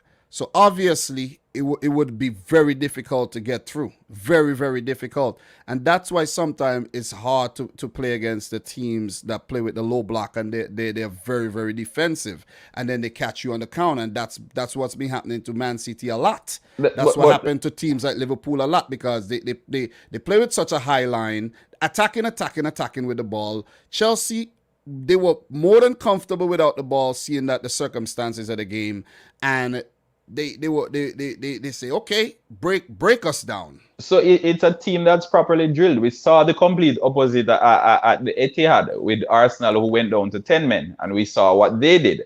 So Chelsea was there for the capitulation. We were there for the beating. But the guys, they went out there, they rallied together, and they got the result. So they can be totally confident coming off that, because Manchester City, the best team in England right now, Arsenal went down to 10 men, they punished them. Usually when a team goes down to 10 men, especially in the first half, they're there for the beating. And if you, as a coach, you step away and you don't win that, you should be kicking yourself. How did I not take 3 points? You are right. And it goes down to the quality. It comes full circle, the quality of the Chelsea squad as well, because Arsenal played a very defensive setup. And I think when they went down to 10 men, they were defensive, but the quality of players on show wasn't good enough to deal with Man City. And the same thing, it comes back to your coaching as well. That's why I spoke about the plan B, because Pep Guardiola has a plan in place. Okay, Arsenal went down to 10 men. They're going to try and be compact now. So now we probably have to switch it up. If plan A doesn't work, we go to plan B, we go to plan C. So if playing through the middle doesn't work, we try on the wings. We know Manchester City, they don't oftentimes stretch it wide and ask for crosses in the usually play to feet. Try something different, and Pep is willing to do that. Jurgen Klopp, I don't know. So you think Liverpool did not have a plan B to break Chelsea down with 10 men and Chelsea's compactness? And you could be onto something, because you saw when Liverpool came up against an Atletico Madrid, what happened? Exactly. You see what I'm saying? Exactly. So teams that are very defensive but have a high caliber players, it's gonna always give they're going to struggle. They're going to struggle because that's why the likes of Cesc Fabregas and Kevin De Bruyne, that's why these guys are regarded as geniuses. And most coaches want these guys in their teams. Philippe Coutinho, he offered that at one point for Liverpool, and since Coutinho left, they switch it up a bit. They have high pressing. Hold on. They have high pressing midfield. Why don't Liverpool go in for somebody like that? That's what I'm saying. So since Coutinho left, they switch it up a bit, because if you're to go out there now and spend money, because when they got Coutinho from Inter Milan, he cost them $10 million. That was a bargain. You get me? If you're to go out there now and get somebody that offers that for your team, it's going to cost you big money. You get me? Yeah, the other thing to it, before we just move on, I have one more point on. I have to ask you something about Chelsea, but and it will be an easy answer for you too. Liverpool are trying that with Harvey Elliott. You can see that they're trying. He's a good player, yeah. You see that they brought in Thiago, and that's what Thiago was supposed to offer with the passing range in the middle of the field, but he has not done that to a full extent yet. Let us see what happened. Transfer window still open. Let us see what happened. But well said. Big question before we move on to the next fixture and wind down today's the next fixtures. We won't stay too long on them. But big question for you as a Chelsea fan: does Thomas Tuchel win Chelsea the Premier League title in his first full season in charge? I know the answer already. I know what you think. I know what you think, but just let the people know what you think. Talk to me. I think the only person who can stop him from winning the title is your manager, and that's Pep Guardiola. So Otherwise, I thought you were gonna say the only person who could stop Thomas Tuchel from winning the Premier League is Thomas Tuchel. That's what I thought. That's what I thought you were gonna say. Because I personally think the only person who could stop Pep from winning the Premier League or the Champions League is Pep. Or You the see? Champions League, even with Yeah, Messi going to PSG. I'm talking about last season when you guys Oh, won it. okay, You okay. see? I thought you were talking this You see season. what I'm saying? Yeah, yeah. So you think that Pep is the only person could stop Thomas Tuchel and Chelsea from doing that? Continue. Yeah, Continue. I think the mere fact that Tuchel has Pep's number in the league so far, as things stand now, the scientists or the perfectionists in Pep Guardiola will want to correct that, right? And there aren't many things that bother him, and I know that this is bothering him. He got to the final of the Champions League, the first time since he's been at Manchester City, and he lost to Thomas Tuchel, who's only been at Chelsea for a few months. So this is something that will genuinely be playing on his mind, and I think Pep Guardiola will be doing everything in his power. I know that there are a number of games before we get to September 25th where Chelsea plays Manchester City, but I know Pep is focusing on that Chelsea game already. He's getting things in place. He's looking far ahead because that is the one he needs to win, and he sees it as his. Who are you looking for? 25th, bro. So he sees that game as the game that he needs to redeem himself on, because he would consider the Champions League loss to Thomas Tuchel a failure on his part, and it's a time now for him to fix it. And if he loses this year's Premier League to Thomas Tuchel again, I don't think he'll take kindly to that. So definitely Pep Guardiola will want to get one up on Tuchel, because since Tuchel got to England, he's had Pep's number so far. Well said, well said. Lovely answer, lovely answer. Well, come May, we'll see who lifts the Premier League title. Let's see if that lovely Premier League trophy gets adorned with light sky blue ribbons of Manchester City, or the blues royal of blue. Chelsea. Lovely. Or does it The get red. adorned with the red of Liverpool or Manchester Red of United? Manchester United. Or the Or white some, of Tottenham. I don't know. I really don't know about. I really don't know.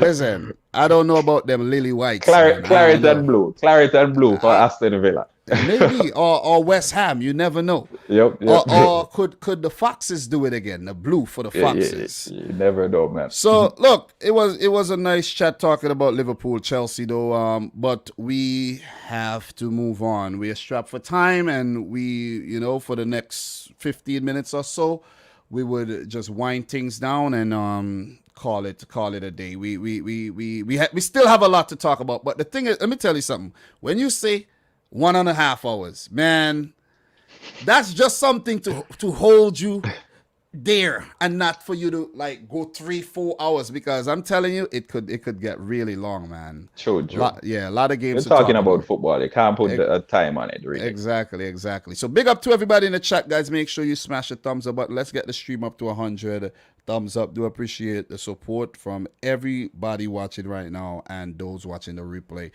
Look, next fixture, we won't stay too long on this one. Burnley 1, Leeds United 1. In this game, we had Chris Wood with a goal in the 61st minute. Shot came through. Chris Wood, his toe, beat Young Melier in goal, set up by Matt Lowton. Matt Lowton with the shot. Patrick Bamford with a goal in the 86th minute. Similar type of goal as well. Jamie Shackleton with a shot through a body of players after a brilliant move by Rafinha, who finally came to life late in the game, and Patrick Bamford, who just got a call up for England as well, diverted it into the back of the net. So spoils shared between Burnley and Leeds United. Burnley, I think they were on a really bad run at Turf Moor, and they almost picked up a win, but it's good that they at least get a point from this and to kick off their Premier League season there with their first point. Leeds, another draw.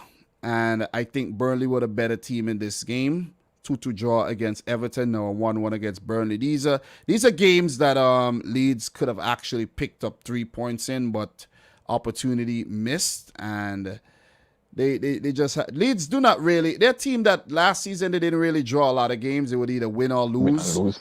Yeah, but they still showing that defensive frailty, in my opinion. Did not really defend well against the set pieces. We know Burnley does like to play those long balls into the box, and they really caused Leeds a lot of trouble. Leeds didn't really have much fluidity during the game, and you could see that this team has not really settled yet for the season. A lot of interchanging of players in different positions.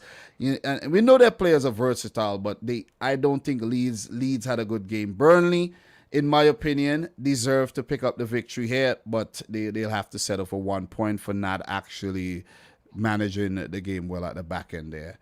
What are your thoughts on these two teams before we move on? We won't stay too long on these teams. I think Sean Dyche would be disappointed he didn't take all 3 points from this one. Burnley looked as if they had it in the bag before Leeds came to life later on. And I think Rafinha, his game has been stop-start so far this season, and I think a lot of what Leeds offered at the back end of last season, it came through him, although Patrick Bamford was the one getting on the score sheet more often than not. Rafinha was the creative spark in the game, and the first 2 games that Leeds played this season so far, I was unimpressed really. I think he got on the score sheet last week, but still, like he was missing for large periods of the game, and it was the same thing again until he decided. Could it be that who knows what's going on with his agent, and could it be he's on the move? You never know. Trying to push a move. Never know. But again, even if you're pushing a move, you need to give 100% whenever you go out there. It's professionalism. I don't mean he's pushing a move. Maybe he's distracted. Yeah, so his mind is elsewhere. Yeah, maybe.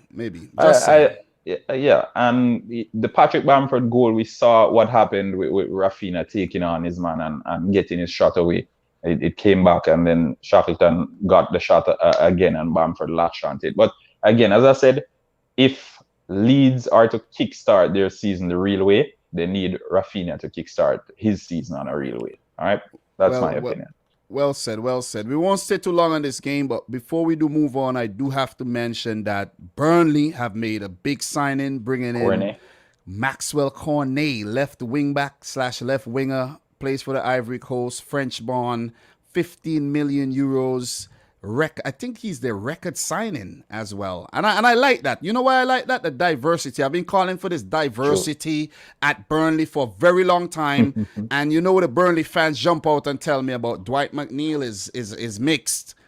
Okay, I know. But we need some more diversity. And big up for them for actually getting Maxwell Cornet in. And also, I didn't even realize Aaron Lennon is back at Burnley Football Club. So he adds some experience, he adds some depth, and Cornet adds that flair, that speed.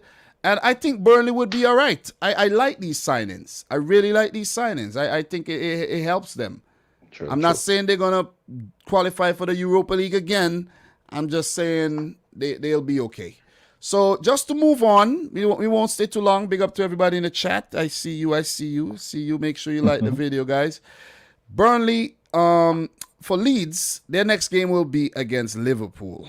That's not a good team to play after the international break at all. But let's see how that one goes. For Burnley, their next game will be against Everton, and that will be at Goodison Park. So we are gonna move right on. We got a few more to run through, and we don't want to stay too long because I want to leave the big one for last, and that's the United game, the last game of the week. And we'll call it a day. Norwich 1, Leicester City 2. In this game, we had Jamie Vardy, early goal, brilliant goal, man, brilliant goal, set up by Ricardo Pereira, who did have to go off injured. That'll be a big miss for a Leicester City team who's already battling a lot of injury problems. So Johnny Evans, big miss from their team. Wesley Fofana, big miss. And one or two other players like James Justin still out with that injury. And with Ricardo added to that list, it's not a very, very good thing. So early goal, Jamie Vardy showing his class, really cute finish, and give Leicester that impetus. But Norando, what is going on with Chagla Soyuncu though? It has been a stinker of a season for him so far. I was just going to get to that. I don't know what. Last season I had him as one of maybe the top 6 defenders in the league. That's how good he was last season. It's from one extreme to the other now. The decision making has been poor. Everything has been poor, in my opinion. His distribution, it's the same thing. On a number of occasions, I saw where he passed it out from the back, gave it away really, and Schmeichel had to bail them out. So I don't know what's happening with him. I'm waiting to see. But I hope they get it right. They need to get it right. Didn't Leicester sign Vestergaard from Southampton? But apparently it seems like Vestergaard isn't fully fit. That might be a situation right now. I don't think Vestergaard is fully fit.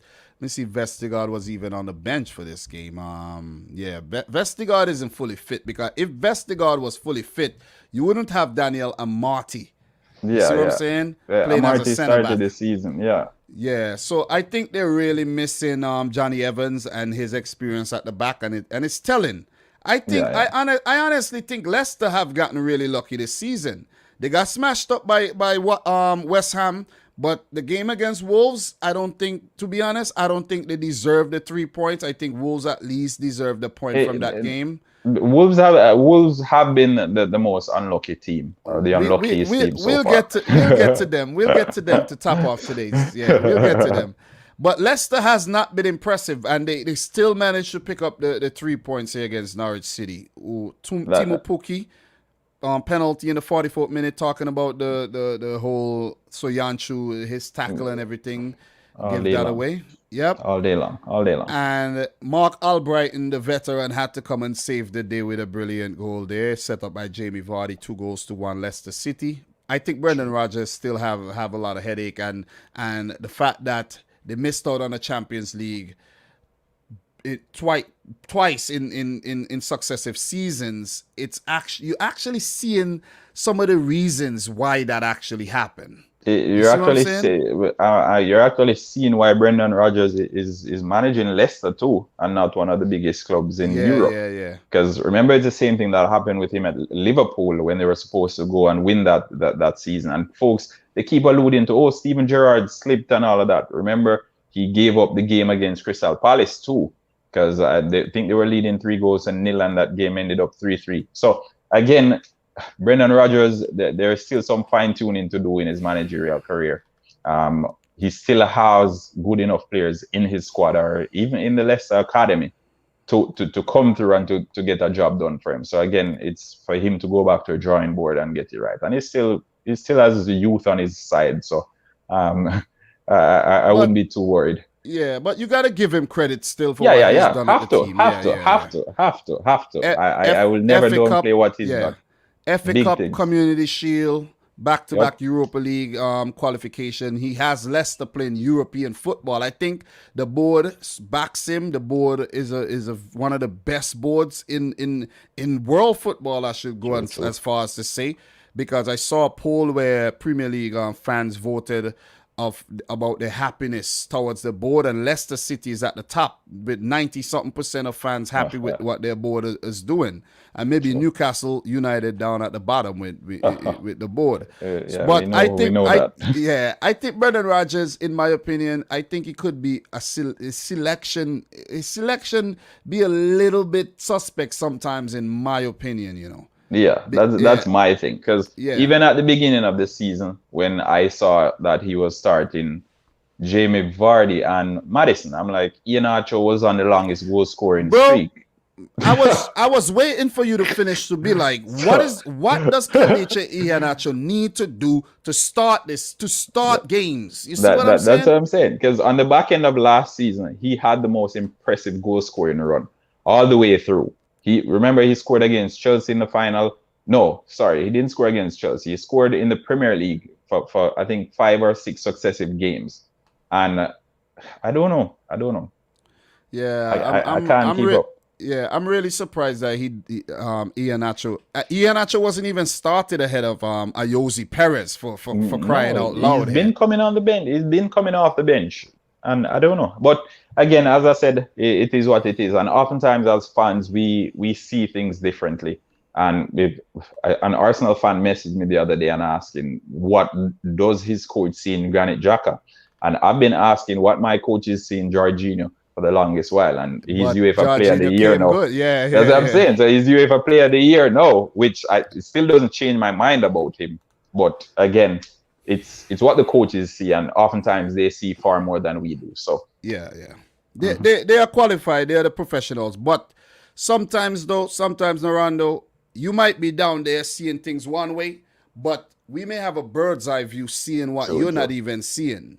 I And think Glenn Hoddle said the same thing. Glenn Hoddle said sometimes when his team is playing, he likes to go in the stands and watch it from there instead of from the dugout. Because when you're watching from the dugout, the image isn't as clear. Yeah. So exactly. again, But before we do move on, Norwich has a problem, bro. Norwich is going back down. Yeah, that's what Norwich has a serious problem, bro. Norwich problem, I think, the problem with Norwich is a lack of Premier League quality. They have quality, but it's championship quality. Look at what they did during the week. That's a perfect example. Championship quality team going to do championship quality things against championship teams. 99 or whatever amount of points they got. So they come up to the Premier League.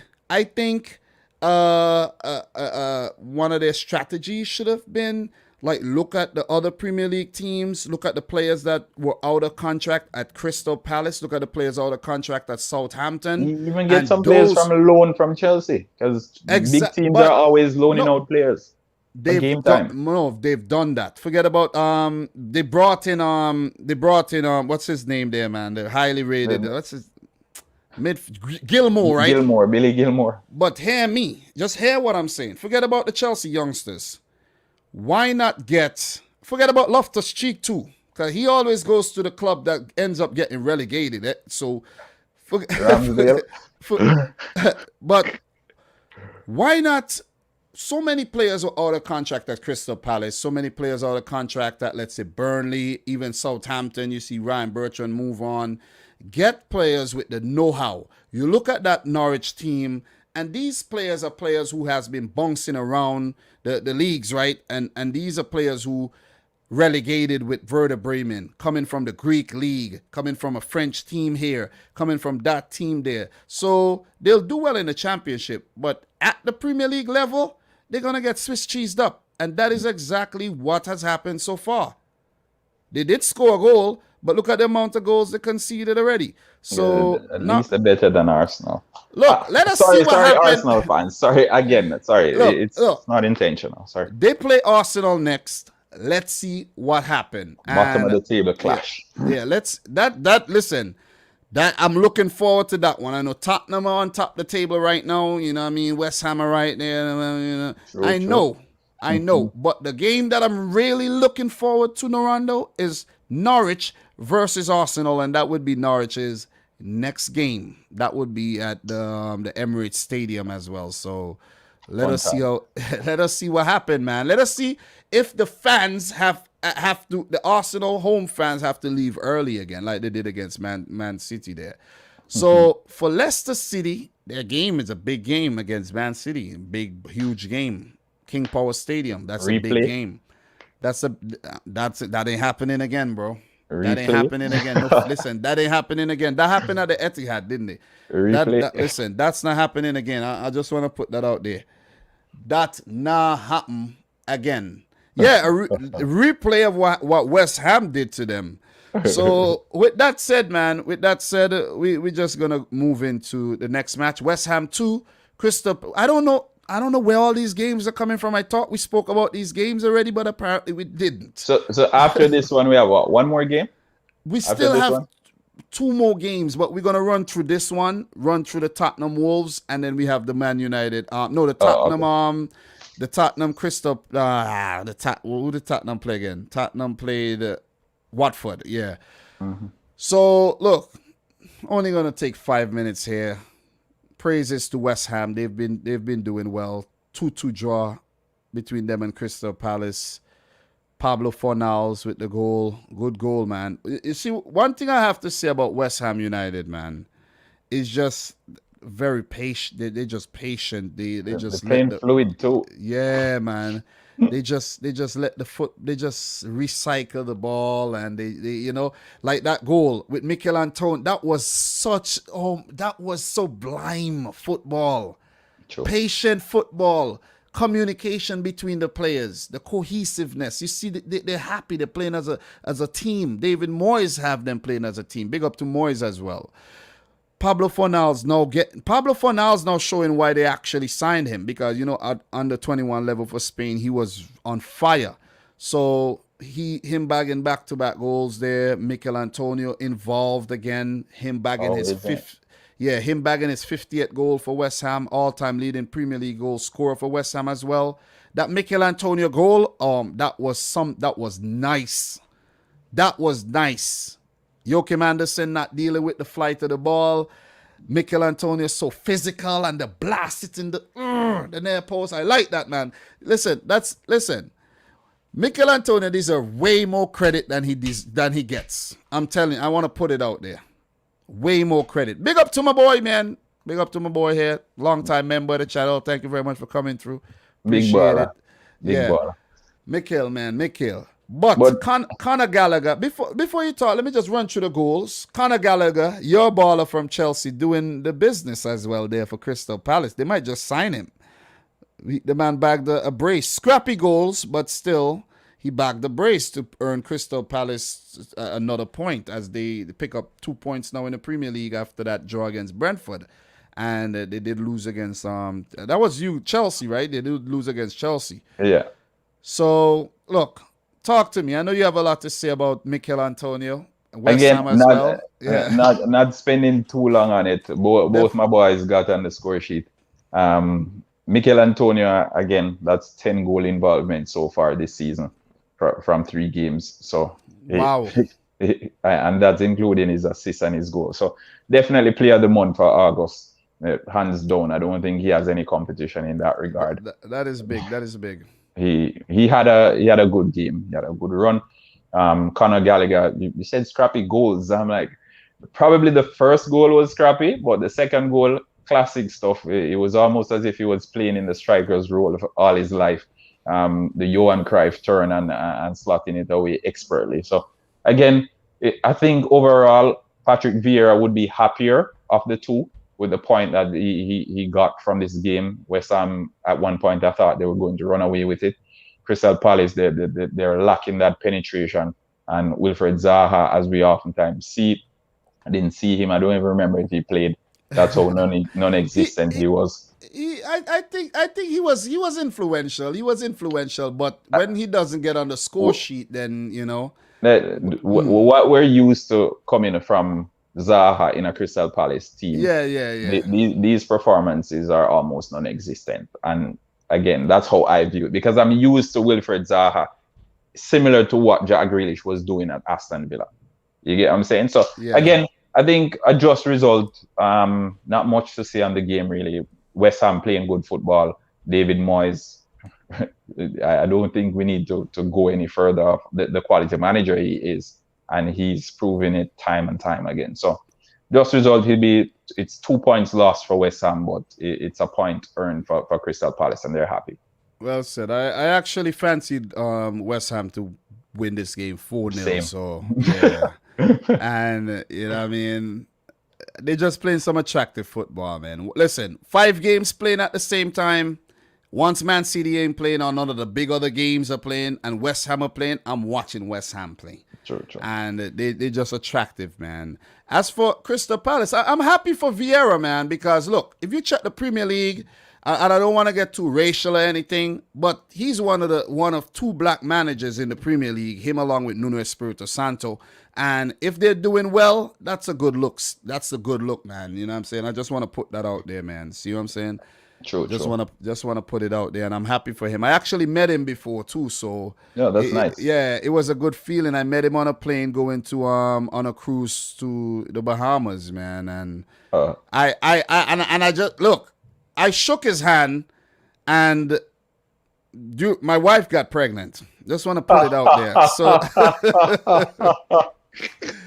So look, the man has the golden touch, and let's see what he does at Crystal Palace. All the best, man. All the best. So we won't stay too long on this one. For West Ham, they have Southampton. And in the Europa League, I did not actually look at the Europa League groups as yet. I think when I'm done with this live stream, I might actually react to that and put a video out or something. But they play Dinamo Zagreb, a team that I follow for a while because I gained a lot of Croatian subscribers during the World Cup and everything. And whenever there's international football, my Croatian peeps always come out and support the thing. You know, big up Adam the Great, a member as well. He's Croatian.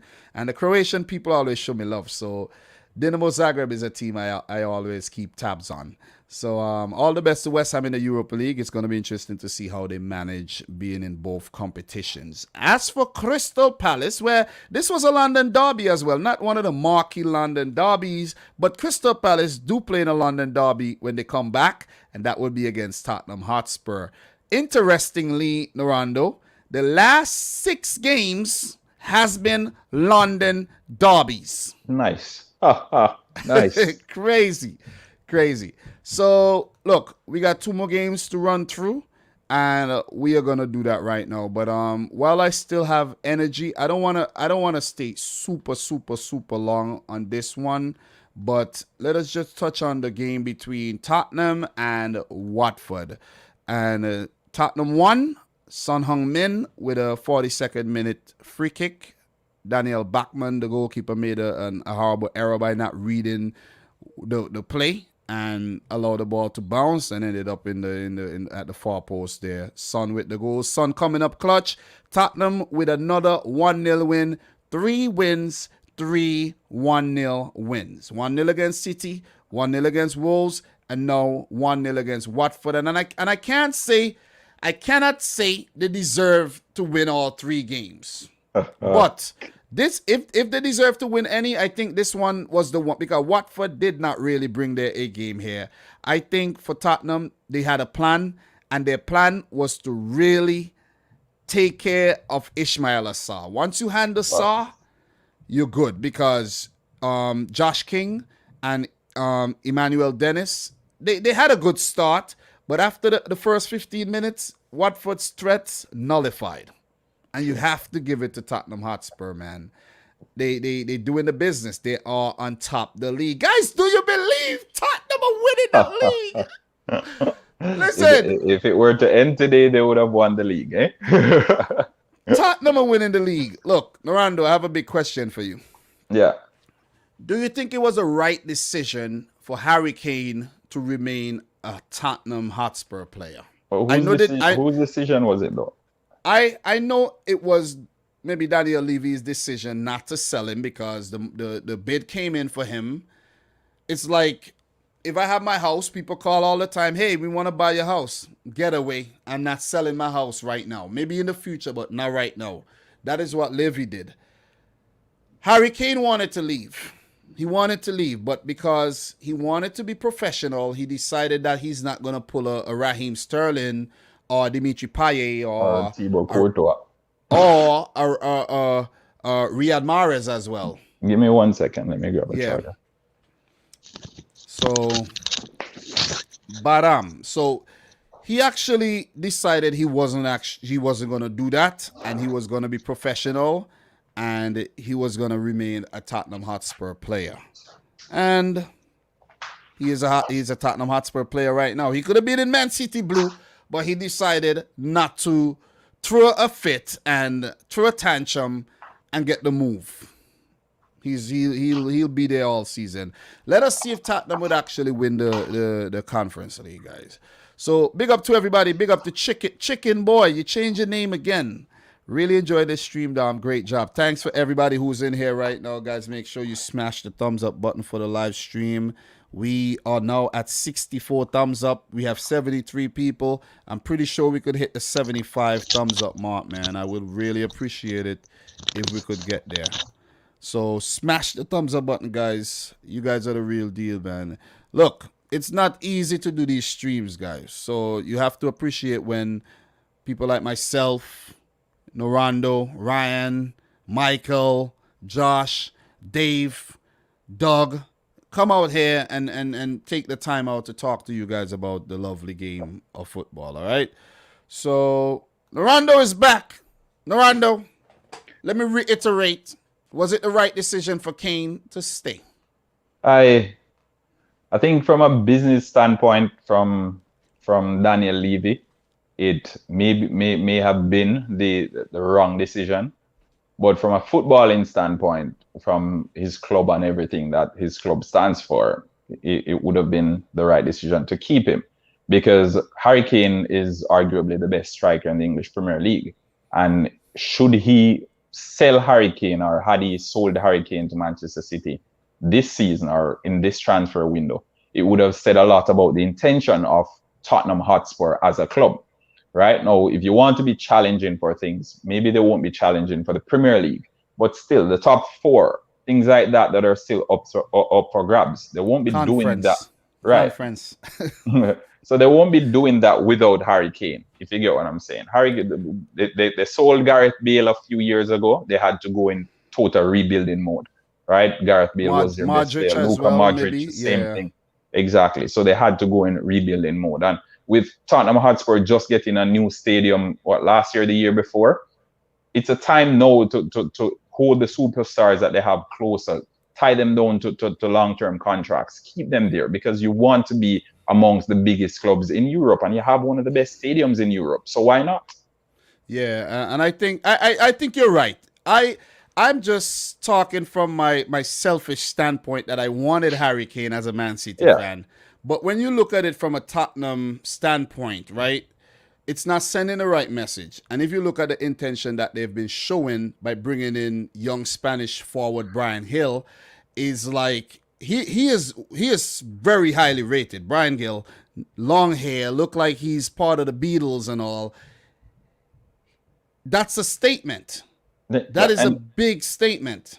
There's talks of them getting Adama Traore as well, and I think they completed the signing of Sarr as well from the French league. It is. Yeah, young centre back Sarr as well. Right, send him back out on loan.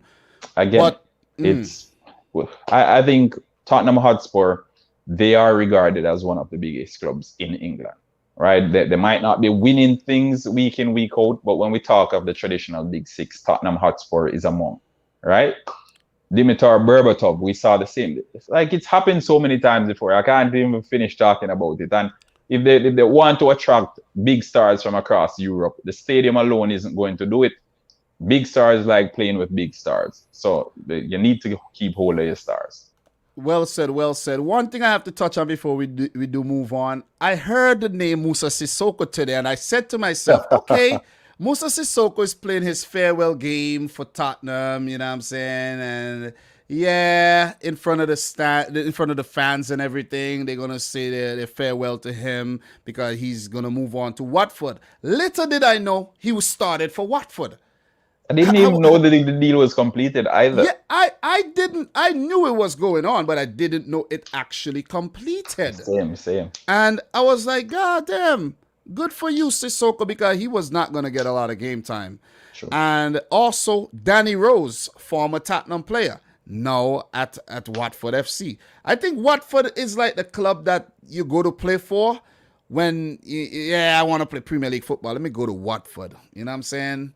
But again, probably Norwich needs to take a page from Watford's book. Exactly. I actually think Watford, not that I actually think, I think Watford stand a better chance of staying up than Norwich because of the caliber of players they sign and the know-how that these players have. That you see what I'm saying? So a few of Watford's players that they have they were in the Premier League before. Because if we remember correctly, Ismaila Sarr, when he came into Watford, I think they paid 20 million pounds for him? No, but 30 million. Yeah. Okay. So fee. They paid 30 for him, and that was the season they went down. So he decided he was going to stick around. Manchester United were interested in him at one point. Liverpool exactly. A number of big clubs were interested in him, and it shows he's a quality player. And he's back with a bang. So he'll get it done. Tottenham dealt with him, and that was the key to winning the game. Yeah. Back to the game, just to finish off this game, and before we move on to the last game, Nuno, you got to give it to Nuno. 3 Clean matches, sheets. 3 clean 3 sheets. wins, clean sheets. Norando said it. Confidence on a high. They are in the Conference League, were able to turn around the first leg deficit against them boys over from them Ferreira boys, Pacos Ferreira. And the team is a confident team. They have Dele Alli playing some good football, Steven Bergwijn, maybe not Tanguy and Dombele. They have to look for a suitor for him. And they look good. I'm not going to act like they don't look good. They look good. They're on top of the league. But let us see how long they stay there. That's the test. Let's see what happened when you meet Liverpool, when you meet Chelsea. North London Derby, you might win that. Let's see what happened in the return fixtures when you see what I'm saying. Let's see if you really could keep that momentum going. I think the thing about Tottenham too, and I think this may be one of the factors why Harry Kane has lost interest, or he was pushing to leave Tottenham. Had it been Manchester City at the top of the table, folks would have been paying keen attention to that because City has taken an early lead. Had it been Liverpool, we would have been saying, okay, Liverpool is out in the lead from early. Had it been Chelsea, it would be the same thing. But Tottenham is there, no one. It's almost as if it's non-existent. We're like, okay, Tottenham's there. Probably the next game they won't be there. Yeah, it's whatever, man. And look, it's still early because we could all remember after 8 games last season, Manchester City were 14th, and I think Man United was about 13th or somewhere around there. And in December, Tottenham were atop the table. So and in December, at Christmas, Liverpool were on top of the table as well. Let's just put Tottenham. And what happened? You see what I mean? So it is still early, but we have to get through it. We have to get through these early weeks. We're gonna be. I could promise you, I'll be here from week 1 to 38.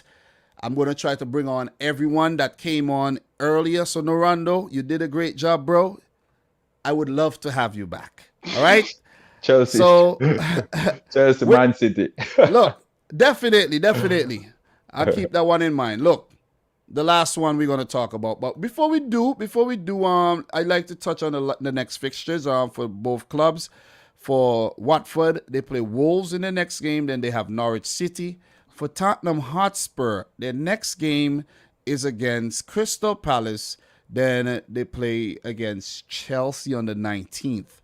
I'm looking for the Conference League fixture, but apparently it's not factored into the whole the thing yet. So they're not treating listen, all shows how important it is. Yeah, all competitions are not equal. So man, let's see if they actually win the Conference League though. Do you think? Let me ask you a serious question. Do you think Tottenham are gonna win the Conference League? It's there for the lose. It's theirs for the losing. I don't think they know how to win anything really. But if they don't, it's theirs to lose. They're the biggest team in it. They're the biggest team playing in it. So if they lose it, it will be a disgrace really. And look. A mockery of English football. Yeah, I haven't taken a look at the draw yet, but I'm pretty sure they'll be visiting some very small stadiums throughout the whole tournament. And if they don't win it, they ought to be ashamed of themselves. Exactly. Last game. I don't want to spend too long on this one. United won. Mason Greenwood in the 80th minute. Wolverhampton Wanderers 0. Wolves deserve to win the game. And I'm not saying this because I'm a Man City fan or whatnot. I watched the game and United were horrible. True. I'm like, what am I seeing here? They played against Leeds. They smashed Leeds 5-1? Yeah. And then you come up against Southampton, you draw. And then you play against Wolves and you are about to pick up a point from the game or none. And if it wasn't for... And I don't think it was because of Greenwood. I think it was because of the goalkeeper should have actually allowed the ball to run, but instinctively He had to. That ball was going off. That ball was off target. He basically parried the ball back into the goal. If you go back and you check the trajectory of the shot, it was gonna go wide. Wolves, yeah. I felt look, I felt so bad for Wolves. You don't even understand, man. But that's football, no? That's football Yeah. and English Premier League at its finest. Because if you don't take your chances, we've seen this time and time again. Manchester United, they're a second half team. They've gone behind on a number of occasions, especially last season. In the second half, they've roared back, and they built a reputation on it, and that's why they're unbeaten from home in 28 games, and that's a record. So again, I think the game was smeared by controversy.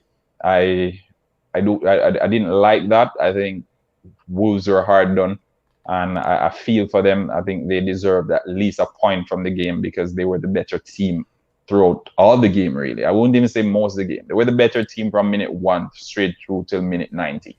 And they just didn't put away their chances. And when you have quality players on the pitch, like Manchester United have in the final third, then you win games. You have individual brilliance. You have individuals who can step up and create a moment of magic. And whether that moment of magic is you kicking the ball across the goal and the goalkeeper parrying it in the back of the net, or you finding something from 35 yards out. Manchester United have that. Jadon Sancho, I think he was awful on the day. I think Manchester United will be kicking themselves that they spent $72 million on him. Wasted money so far, and the fans, they will make their voices heard. No, it's still his first game and all of that, and people will come with all the excuses. But he isn't up to speed with the league as yet. And at Manchester United, especially in the English Premier League, you don't have that much time to get up to speed, right? Considering he's a former City man as well, yeah, they don't have that much time. So he need the next game he plays, he needs to hit the ground running, because this game today, I don't think he can get worse than today, any worse than today. Yeah, he didn't look good. He really didn't look good. And as you said, it seems like he's still trying to get to grips with the Premier League. It's still early, but it's a whole nother kettle of fish, man. This is not the Bundesliga. And Rafael Varane is another one. He had a busy day. Yeah. And during the game, the commentator was saying that Rafael Varane just like if he was looking at Harry Maguire and talking to him, and he was be like, this is it for this is like I thought we would have like gotten a breather, but they're back at us again. Like Adama Traore, you gotta love this player, man. I think the only thing he's lacking is a footballing brain, bro. Like he just does. And I look. It's a fact. It's a couple things to factor in, right? He's very quick, very skillful. He can dribble. He's fast. Cannot finish. Decision making poor too. Decision making very poor. Decision making, finishing is poor. But if you saw where Wolves thrived was with Adama running, crossing balls over to Raul Jimenez. Yeah. And Jimenez has 3 games, none of the good chances fell to Jimenez. Every time he got a shot, he has to snatch at it. Yeah. If the chances of falling to Jimenez, they actually The next thing, the Wolves aren't getting enough players in the box, I think. So when the ball goes across, whenever Adama Traore goes down the flank and gets the ball in the box, it's usually 1 player, 2 players. Like, I think Fabio Silva, he has a tendency of always making it into the box, but he's not a clinical finisher. Yeah. So he's always there, but he's not clinical. So again, I think Wolves paid a bit too much for Fabio Silva as well. 40 million. That's expensive. Yeah, I think that's their record signing. Fabio Silva is the. And he's 18 years old. No? Yeah, I think they did it. They did it because they recognized how much of a special talent he is, and they wanted to secure him early. Yeah. But they should have actually given him some more time or taken him on loan or something. You see what I'm saying? It was not the right call. But Wolves is the Portugal of England. So the Portuguese owners and the Portuguese association with the club, it will mean that a lot of Portuguese youngsters will come in the system. They'll come through it. We saw Trincao, we saw Semedo, all these youngsters. Portuguese. And So who knows if the fee was really 40 true, million. because See what I'm remember saying? the agent. Is it Jorge Mendes or is it Is it, Riola? One of them. I'm not sure who his agent is, but No, I think one of the Portuguese agents has shares in Wolves. I don't I'm remember which one of yeah. the big agents, but one of those big agents has shares in Wolves, and that's why they're always able to get in those big Portuguese talent, wherever they are playing across the world. Once you're a Portuguese talent, you're anybody in Portugal really. They can get you in Yeah. at Wolves. So again, Yeah. Big up to Adam the Great, who says, hello everyone, great weekend of football. Can you guys tell me which game Dom has talked about so far? We are the last all of them. we are the last game though, Adam. And I did give you a shout out earlier, Adam. I did shout you out. So if you watch the replay, maybe the last game we talked about, I did give you a shout out. Big up to Jersey Boy in the house as well. Appreciate you coming through. Blessings, Look, Jersey Boy. That's Jersey yeah, Boy from Liverpool fan, right? Yeah. Blessings, Jersey Boy. So look, Wolves played well. I think Trincao is a good signing. He just needs to finish a lot better. They had the chances. True. They did not take the chances. What do you think of the Pogba foul? That's what I want to get to. I won't even beat around the bushes. I'll get to that one because that's the big moment. Sai's double chance, man. De Gea came up big, man. You gotta talk about that one too. De Gea came up big. If that one goes past De Gea, Man United walk away with nothing more than a point from this game. Is it a good save or is it a bad miss? I think it's good because it's a double save. Maybe the first one was a bit fortunate. Yeah, because the first one went straight at him. Yeah, but the second one, he is a reflex of the keeper. Yeah, so. agree. But again, look at it from this standpoint, right? Mm-hmm. The goalkeeper is down on his left, right? Down on his left. The only place where he could have stopped the ball was where Sai's put it. No time. Remember, everything is happening so quick. So yeah, that's what I'm saying. But because even with the first one, because Sai's was well in the 6-yard box when he headed the ball, and the only place where Daiga, because Daiga's body positioning, his knees were tucked into each other and his ankles were out, right? Sai's headed the ball directly at Daiga. And I'm not taking anything away from the saves, because being a goalkeeper, you need good reflexes. And that's what reflexes, that's why you get in the goal, so you can reflex. You get me? But the second one, I think everything that Sai's was supposed to do, he didn't. Because had he gotten that ball even a little bit higher, it scores. Anywhere but there, he scores. But Daiga is down on that side. His arms, I think one of his arms are on the ground because he's just pushing to get back up. And Saiz puts it exactly there so he can get there. Because but I gotta give him credits for that. Have to. As I said, reflex. But again, Saiz, had that not been a defender, probably would have been a different situation. Maybe if it wasn't and that's where it goes back to where I'm saying, and I've been saying this, all of Wolves' chances are falling to the wrong players. Look at the Wan-Bissaka clearance off the line as well. Look at Pogba watching that. Look at Saiz with his hands on his head. You could just feel it. Listen, Wolves, I think they deserve more. And it's just been a rough start to the season. I hope they don't sack Bruno Lage, because Bruno Lage has them playing more attractive football, than Nuno. But what Nuno is gonna give you is results. Nuno, I think a Nuno team would have picked up the point or even all 3 points from this one. True. But you also have to remember that an X factor is missing from this Wolves team.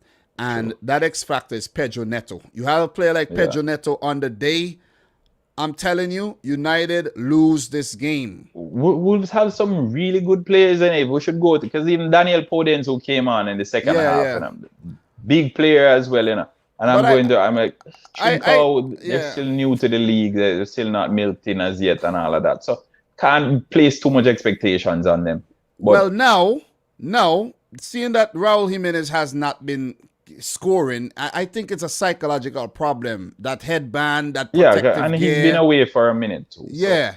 So Let can't us pressure him see. too much. Let us see if new signee Korean Republic Chan? International Hwang Hee-chan Yeah. is actually going to make a difference. The Excuse bull. me. The Yeah, bull. Let's see if he's going to make a difference for Wolves. And yeah. But look, Norando, I know we've touched on this game. Not much more to actually talk about this game. I have to say that Ole Gunnar Solskjaer does not know what he's doing. Because if you check Pogba, right? Pogba has been Man United's most creative player. Even more creative than a Bruno Fernandes this season. What did Ole go and do? Play Pogba in a reserve defensive position alongside Fred. Maybe he has a little license to go forward. But if you look at the setup, he's playing behind Bruno Fernandes. It wasn't until later on in the game when Man United really needed to go at it that Pogba moved up. And Solskjaer basically threw the kitchen sink by bringing on Cavani and more attacking players on the field, like a Martial as well. Why change the winning formula from the Leeds game? I don't understand Solskjaer's thinking. I think he's just doing these things to appease the powers that may be. Because look, let me just say this. I know you bring in Varane to start, but if Lindelof is playing well and you're getting results, Lindelof plays. I'm just saying. And then when he slips up, you bring in Varane. Varane comes in nicely, transition nicely. And the same goes for, let's say, starting a Dan James. Like, I don't understand why. How does Dan James? How? I can see through the Dan James one. Well, your point of view, bro. What does Dan James offer but speed? That's what I'm saying. But with the Varane one, I can't agree with the Varane one, because when you bring in someone the quality of Varane, he goes straight in the starting lineup, regardless of who's out there. And the only way I don't see Varane walking into the starting lineup is probably if the next person was a Sergio Ramos or maybe a Thiago Silva. Because if it were Thiago Silva playing next to Harry Maguire, personally, I would have pulled Harry Maguire and put Varane there. That's how good a player. But I actually think the best player on the day for United was Harry Maguire. He does not get enough credit. Varane wasn't the man today. It was Maguire. I think Varane had to bail out Maguire on a number of occasions. Bro, the fridge. Can you agree that Varane had to bail out Maguire on a number of occasions? Okay, the fridge is the man, and the man is the fridge. I think Trincao put it through Maguire's legs on one occasion and got around. I'm sure. Listen, Trincao was bought from Barcelona. Bought him for 45 million euros. You know, Trincao is a quality player. Yeah, I know. See what I'm saying? Again, what I'm talking about is Harry Maguire's spatial awareness isn't as good as Varane's. Bro, you get what I'm saying? I think you're overrating Varane. Did you watch Man City versus Real Madrid? Yeah, but look, you can't just use Varane playing for Real Madrid, because look, even Sergio Ramos at times for Real Madrid, he looks awful as a defender from a defensive standpoint. Did you watch Real Madrid in the Champions League last season? I played Real Madrid last year in the Champions League. Remember, I beat Real Madrid. Did you? Exactly, you beat them. Right. Did you watch France at the Euros? Did you see Varane? Okay. Yes, I did. Listen, but I also saw them at World Cup. That's 2018, bro. Yeah, but still, it's the same Varane. I think that's not the same Varane. I think Varane has declined a bit. Trust me when I tell you, you guys will remember I said it today. What's the date today? The 29th of August, 2021. Watch Varane gets found out big time. And all these pundits that's talking, world class. So you think Harry Maguire is a better defender than Varane then? Yes. Okay. Okay. In the Premier League, yes. But again, that's what I'm saying. You're talking in the Premier League. Don't use in the Premier League. We're talking Premier League right now. But listen up. The standpoint you're coming from, you're judging someone who's played in the Premier League all his life in comparison to someone who's only played one game in the Premier League. And that's not fair in my opinion. You have to use, if we're using that merit, then we have to, that metric, sorry. We have to use everything then if you want to prepare a just comparison. So use his Real Madrid career. Yeah. No, you know why? Let me tell you why. He's now in the Premier League. Yeah, but he's only played one game in the Premier League. I know. But let us see what happens Do you remember Ruben Diaz's first game for Manchester City last season? Do you remember that game, Ruben Diaz? Was that Manchester the Leicester City? game? I don't remember what game it was, but I remember it vividly, the showing he gave in. And even some people were questioning if he was worth the money. And then in the second half of that game, we saw glimpses of what he could do. And he built on that. So throughout the rest of the season, because if we were to judge him based on his first game in the league. But Ronaldo, wait. Ruben Diaz coming into the Premier League did not have a reputation of a Rafa Varane who won multiple Champions League. Agree, but you paid 60 million for him. But wait, with a great Real Madrid team. Ruben Diaz was almost unknown unless you're a Benfica person or you really into Portuguese football or international football. He was the third most expensive defender in the league. So again, remember Manchester City, remember Manchester City has been known to spend big on defenders who haven't been it. Right? Nathan Ake was bought in the same window, and we saw how his season has been with Manchester City. But we know we know how highly rated Nathan Ake was at Bournemouth. Right. Bournemouth was in the Premier League. Even at Chelsea, he was highly rated as one of the big youngsters. John Terry regarded him as one of the best youngsters in the academy. Exactly. So what I'm saying is Manchester City, their defensive signings haven't worked out for the most part, if we're to be honest with ourselves. No. Right? How? Who apart from Mendy and how much money has Manchester City? Manchester City has spent more money on defenders than anything else. How many of those defenders are actually exactly? But Otamendi. No. I think the big money, the biggest waste of money was Mangala. That was a lot of money paid for Mangala. Even Mendy too. Mendy had 50 million. Let us not talk about Mendy, please. But again, as I said, Mendy. if we're judging Varane, we have to wait until the end of the season. Bro, so I don't think I'm gonna make the prediction right now. Okay, so say it's a prediction. You guys would see Varane is gonna get found out in the Premier League. Remember, I told you so. Okay. Look, just to finish things off today, biggest question.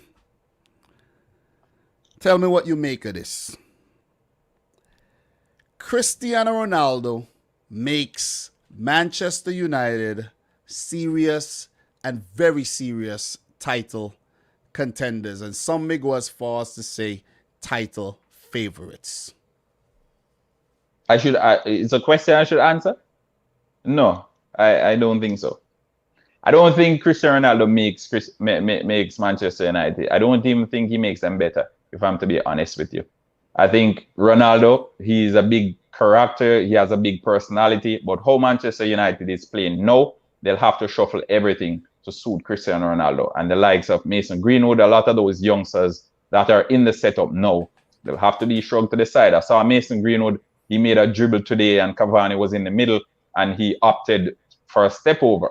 Had that been Cristiano Ronaldo in the middle where Cavani was, it would have been serious issues. And that plays on the confidence of a lot of the youngsters, right? I don't think they're serious title contenders. I think their confidence would be boosted considering they're playing with the likes of Cristiano Ronaldo, one of the greatest players to ever do it. But there's still a lot more. It has never been a question of quality when it came down to Manchester United. It's a question of ideas, and the ideas, they come from the coach. And if the coach isn't purporting the ideas to take the team forward, regardless of the players out there, you won't get the results. And I've said this on a number of occasions. I said it on my channel as well. It was the same issue I had with Frank Lampard at Chelsea. Because call names. I'm calling Okay. all names. Call the It's names, man. You haven't called him. You haven't called his name yet. Ole Gunnar Solskjaer. It's the same issue I had with Frank Lampard at Chelsea, because Frank Lampard had Rudiger. He had all these good defenders in their individual rights, and then the team was leaking goals left, right, and center. And that was primarily because the coach's ideas around organization and getting the team drilled, they were non-existent. It is the same thing we're seeing now with Ole Gunnar Solskjaer. He chops, changes, something's not broken, don't fix it. A team goes out and gives Leeds 5-1 it ended. I think Click got on the score sheet. Don't remember. Yeah. But you beat Leeds 5-1. That's a thrashing. Why are you shuffling it up? Paul Pogba got a hat-trick of assists or 4 assists. Hat-trick of assists. 4. Why? Right, 4 assists. Why? Don't change it. You don't need to change it. Have him play up top still. Have him play up there. And so they're prioritizing the wrong things, because you going out and getting, because I don't. So we lost Ronaldo there for a second. Sorry there. We did lose him. He was going off on Ole Gunnar Solskjaer, and Solskjaer pulled the plug on Mr. Ronaldo Brown. But look. Are you hearing me? He is back. He is back. From Norando, are you with us? All right. Yeah. Norando, even though it's choppy, you're still with us. Continue. Yeah. I was saying they're majoring in the minors. I don't think Manchester City was ever interested in Cristiano Ronaldo. But again, that is my opinion. Folks can say whatever. Mm-hmm. I think personally, it was a trick played by Cristiano Ronaldo's agent in order to get Manchester United to go out and spend the money to get him. Because had Cristiano Ronaldo gone to Manchester City, then his legacy at Manchester United would have been tarnished for the most part, because he went to their arch rivals. No, we saw Phil Neville, we saw all these guys on the huge soccer shows or football shows, for those who call it football. And they're saying, why isn't Manchester United going out to get Cristiano Ronaldo if he's available? No, that transitioned into pressure to the Manchester United board and hierarchy, because Cristiano Ronaldo is available. Why are we allowing Manchester City to get him? Yeah. So they went out there and they got him in a knee-jerk reaction, rather than addressing issues that really mattered in the team, like a defensive midfielder. Because had they had a defensive midfielder, proper defensive midfielder, probably Ruben Neves then at Wolves, sitting there today, Paul Pogba would have had the freedom to do whatever he wanted, instead of having to coach Fred on how to play his own role. That's my opinion. Look, there's a word called intelligent. Norando, you're it. Look, I'm a City fan. I was hyped about the Ronaldo thing, right? I think he was genuinely offered to City because he was available. And City was the only team at the time that could have actually afforded a player like Ronaldo. But when it comes to the structure of the deal and the money that Juventus wanted, seeing that they spent 100 million on him, and they wanted to recoup something from the Cristiano Ronaldo outgoing, Man City were reluctant to pay that money. They wanted the player. They could afford the salary, but they were reluctant to pay the money that Juventus wanted. Maybe City would have paid half. All right, we give you 15 mil. We take the player off your hands, because that's what it was basically.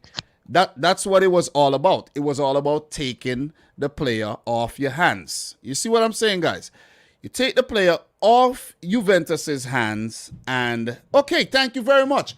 But because of his legacy, what Manchester United did was say, whoa, hold up, man. This is our player. This is our player who built a legacy here, who won the league, Champions League, won the Ballon d'Or there and everything. And we cannot let this happen.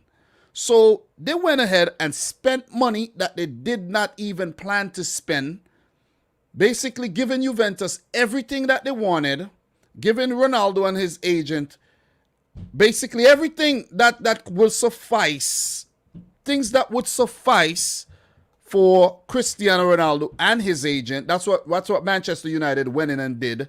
So the any possibility of going to City became null and void after Sir Alex Ferguson, after the Phil Neville, Gary Neville, I should say, and Rio Ferdinand, Wayne Rooney, you name them. They all went in his ears, and they said, no, you can't go to City. And the Glazers were then pressured into bringing Ronaldo back, which makes perfect business sense as well. And I think that's why the Glazers say, hey, of course, bring Ronaldo in. I think the stock went up 8%, you know, since they signed Ronaldo, you know. Listen, you bring Ronaldo in, the stock goes up. That's not millions, you know. They made $250 million in a day, just the announcement of Cristiano Ronaldo re-signing. So again, then when the jersey sales go out, you think I think he's gonna be number 77. He's gonna be number 7. Cavani is gonna take number 9, and Anthony Martial is gonna be in pressure again. From what they said is that Cavani is registered already as 7, so it cannot change. True. So therefore, it has to change to Ronaldo will be 7-7. Yeah, 72nd time around. Yeah, 7, exactly. So, and I think what Manchester United does, it's very pathetic and it's lame. I'm gonna go as far as to say it's lame, because you had your plan. You brought in Sancho, you brought in Varane, you have Danny Van de Beek. Poor Van de Beek can't even get a game, right? You have Cavani, you have Greenwood, you have Martial, you have Rashford, you have Pogba, you have Bruno Fernandes, you have Lingard. Why the hell is Lingard still at United? Lingard, you and your agent, I have to say, y'all are stupid. You see what I'm saying? You should have ran to West Ham as soon as they said we want you. And West Ham now are going for Vlasic. Exactly. They're going for Vlasic. So they're not interested because Manchester United was asking too much for Lingard, who never plays. So I don't know. Exactly. But the thing now, going back to the whole Ronaldo thing, bring Ronaldo in, right? It makes their team. Ronaldo. Listen, it makes their team in February. It makes their team look good. I'm not gonna lie. I like that Ronaldo is in the Premier League. Paper. Listen, Ronaldo, I'm happy Ronaldo is in the Premier League. I'm glad. I'm filled with joy. I'm gleeful. You see what I'm saying? Blissful, elated. You could use all the adjectives. I'm glad. Even if we don't have him, even if City don't have him, I'm glad, because guess what? The Manchester derby. Ooh, Ronaldo. The Chelsea United game, the Liverpool United game, Cristiano Ronaldo. Listen. Again, because even that Cristiano Ronaldo Romelu Lukaku rivalry is going to be reenacted. Exactly. But what would be ultra satisfying at the end of it all is to see them still not win the league, even though they bring Ronaldo in. Because we see what happened. We see what happened with Bruno Fernandes. Gone missing after the Leeds game. Leeds on fire. Hat-trick. Southampton missing. Against Wolves, missing. Pogba, his role has been shifting up. So it's like, look, man, when Pogba getting a little shine, what you do, you bring in Cristiano Ronaldo, you drown out all the man's confidence, because guess what? A bigger ego is in the dressing room now. You see what I mean? He's on spot kicks too, so folks are gonna have to get Bruno Fernandes's expectations down. Bruno Fernandes, get away from the free kicks, get away from the penalties. Cristiano Ronaldo is here. True, and we saw what happened at the Euros with Bruno and Cristiano Ronaldo playing in the same team, so it doesn't work. So again, I don't know. I'm happy I'm not a Manchester United fan. But I don't know. I can't see it working out. They definitely need to do some reshuffling, because Manchester United will need to operate on Cristiano Ronaldo's pace. They're going to need to do what Ronaldo says. He's that type of personality. And I think his personality is even bigger than Ole Gunnar Solskjaer, the PE teachers. So chances are he'll probably be coaching the team. Who knows? Yeah, Ronaldo actually, this is actually that FIFA career mode where you're a player and then you go on to manage the team in the future. Because listen, Ronaldo, are you happy? Are you happy that he's in the league though? Yeah, it's good for the league. It's good for the league. We saw Messi went to the French league, and the French league dropped a level to the sixth best league in Europe. It's good to see Ronaldo in England again. It's the most competitive league. He likes challenges. Probably would have liked to see him go to Everton for a challenge, but I'm just Look, kidding, folks. I'm just do kidding. you But do just before we end this? Just thinking about what he could have done at Manchester City. I think. Look, it's a great move him going to United, but it would have been I think it would have been even a better story going to play for United's rival and winning the league. Even you see what I'm saying? there's a What Carlos Tevez kind of thing. it would have been so nice. It would have been nice, but it didn't happen. It didn't happen. It's not gonna happen. He's at United. He's back again, and we're gonna have some fun with it. We're gonna have some fun with it this season. True. So I like to take the time to big up to Jack Mack in the house, Jack Mack LFC in the house. Thank you for coming through. I don't know if you're still in here, but appreciate you passing through. We're gonna get Jack Mack in the house in the future. Big up to Jack Mack. LFC, So, the Liverpool fan as well. yeah. So big up Daniel, great gamer. Everybody in here. Look, man, Norando, United plays Newcastle next, and for Wolves they play Watford. We could go on and on, but it was a pleasure having you on, man. It was fun. The pleasure is mine. Yeah. At first, I was like, I don't know how this gonna go. You know what I mean? I never went live with my boy Norando before, but listen, man, you're a seasoned veteran. You know your thing, and you handled it like a boss, and it was fun. We'll definitely be back, and we appreciate the support as usual. How it is. Yeah. So you and I would definitely do some things, on each other's channel as the season progresses. I like to wish Chelsea all the best this season. You're gonna need it. Well, same to Manchester City, my friend. You're definitely going to need it, and probably you'll need it a little bit more than I do. No right to tell the people where to find you on social media and on YouTube. And, All right. Yeah. On Instagram, folks, at J_analyst21. Also, Halftime TV on Instagram. That's a fan page where we post most of our promotional videos and thumbnails and all of that stuff. On YouTube, it's at Halftime TV. On Twitter, it's J_analyst21 as well. So YouTube is where it's at Halftime TV. You can check it out. Content on a daily basis for the most part. Reggae Boys, Chelsea FC, whatever is happening in football that's important, we share our views and our opinions, and we keep it objective as possible, as objective as possible, because there is no such thing as complete objectivity, but we keep it as objective as possible, and you always get my honest opinion. So that's it. Well said, man. Well said. So look, guys, it's been a long one. It's been 2 hours 40 minutes. We went over about an hour that we should have gone, but it was some good discussion, man. So subscribe to Halftime TV. Most of you guys who's watching right now is already subscribed to me, so I like to take the time to thank you. If you're watching a replay, thanks again. Subscribe if you're new. Guys, smash a like on the video if you haven't yet done so, man. How many likes we got? 82. I'm pretty sure there's 18 people in here who has not smashed the thumbs up button. Smash the thumbs up button. Let's get the stream closer to 100. I know it will hit 100 eventually, but it'll be nice to hit it while we're live, and you guys just show your appreciation for what we're doing. Get into the habit of liking the videos, guys, all right? Do these things. Get into the habit of watching the ads for the creators. That's how the creators get a little compensation as well. So look, man, Jack Mac, appreciate it, bro. Appreciate it. Glad you're still in here. Guys, I'm going to talk about the uncomfortable things as well, about, helping out creators and showing, just supporting fully and wholeheartedly. So I don't want to go. Love you guys, but gotta leave you, okay? So from your boy Norando and Dominic, I'd like to say thanks for watching. Peace out. Rich. Peace out, folks. Take care. What?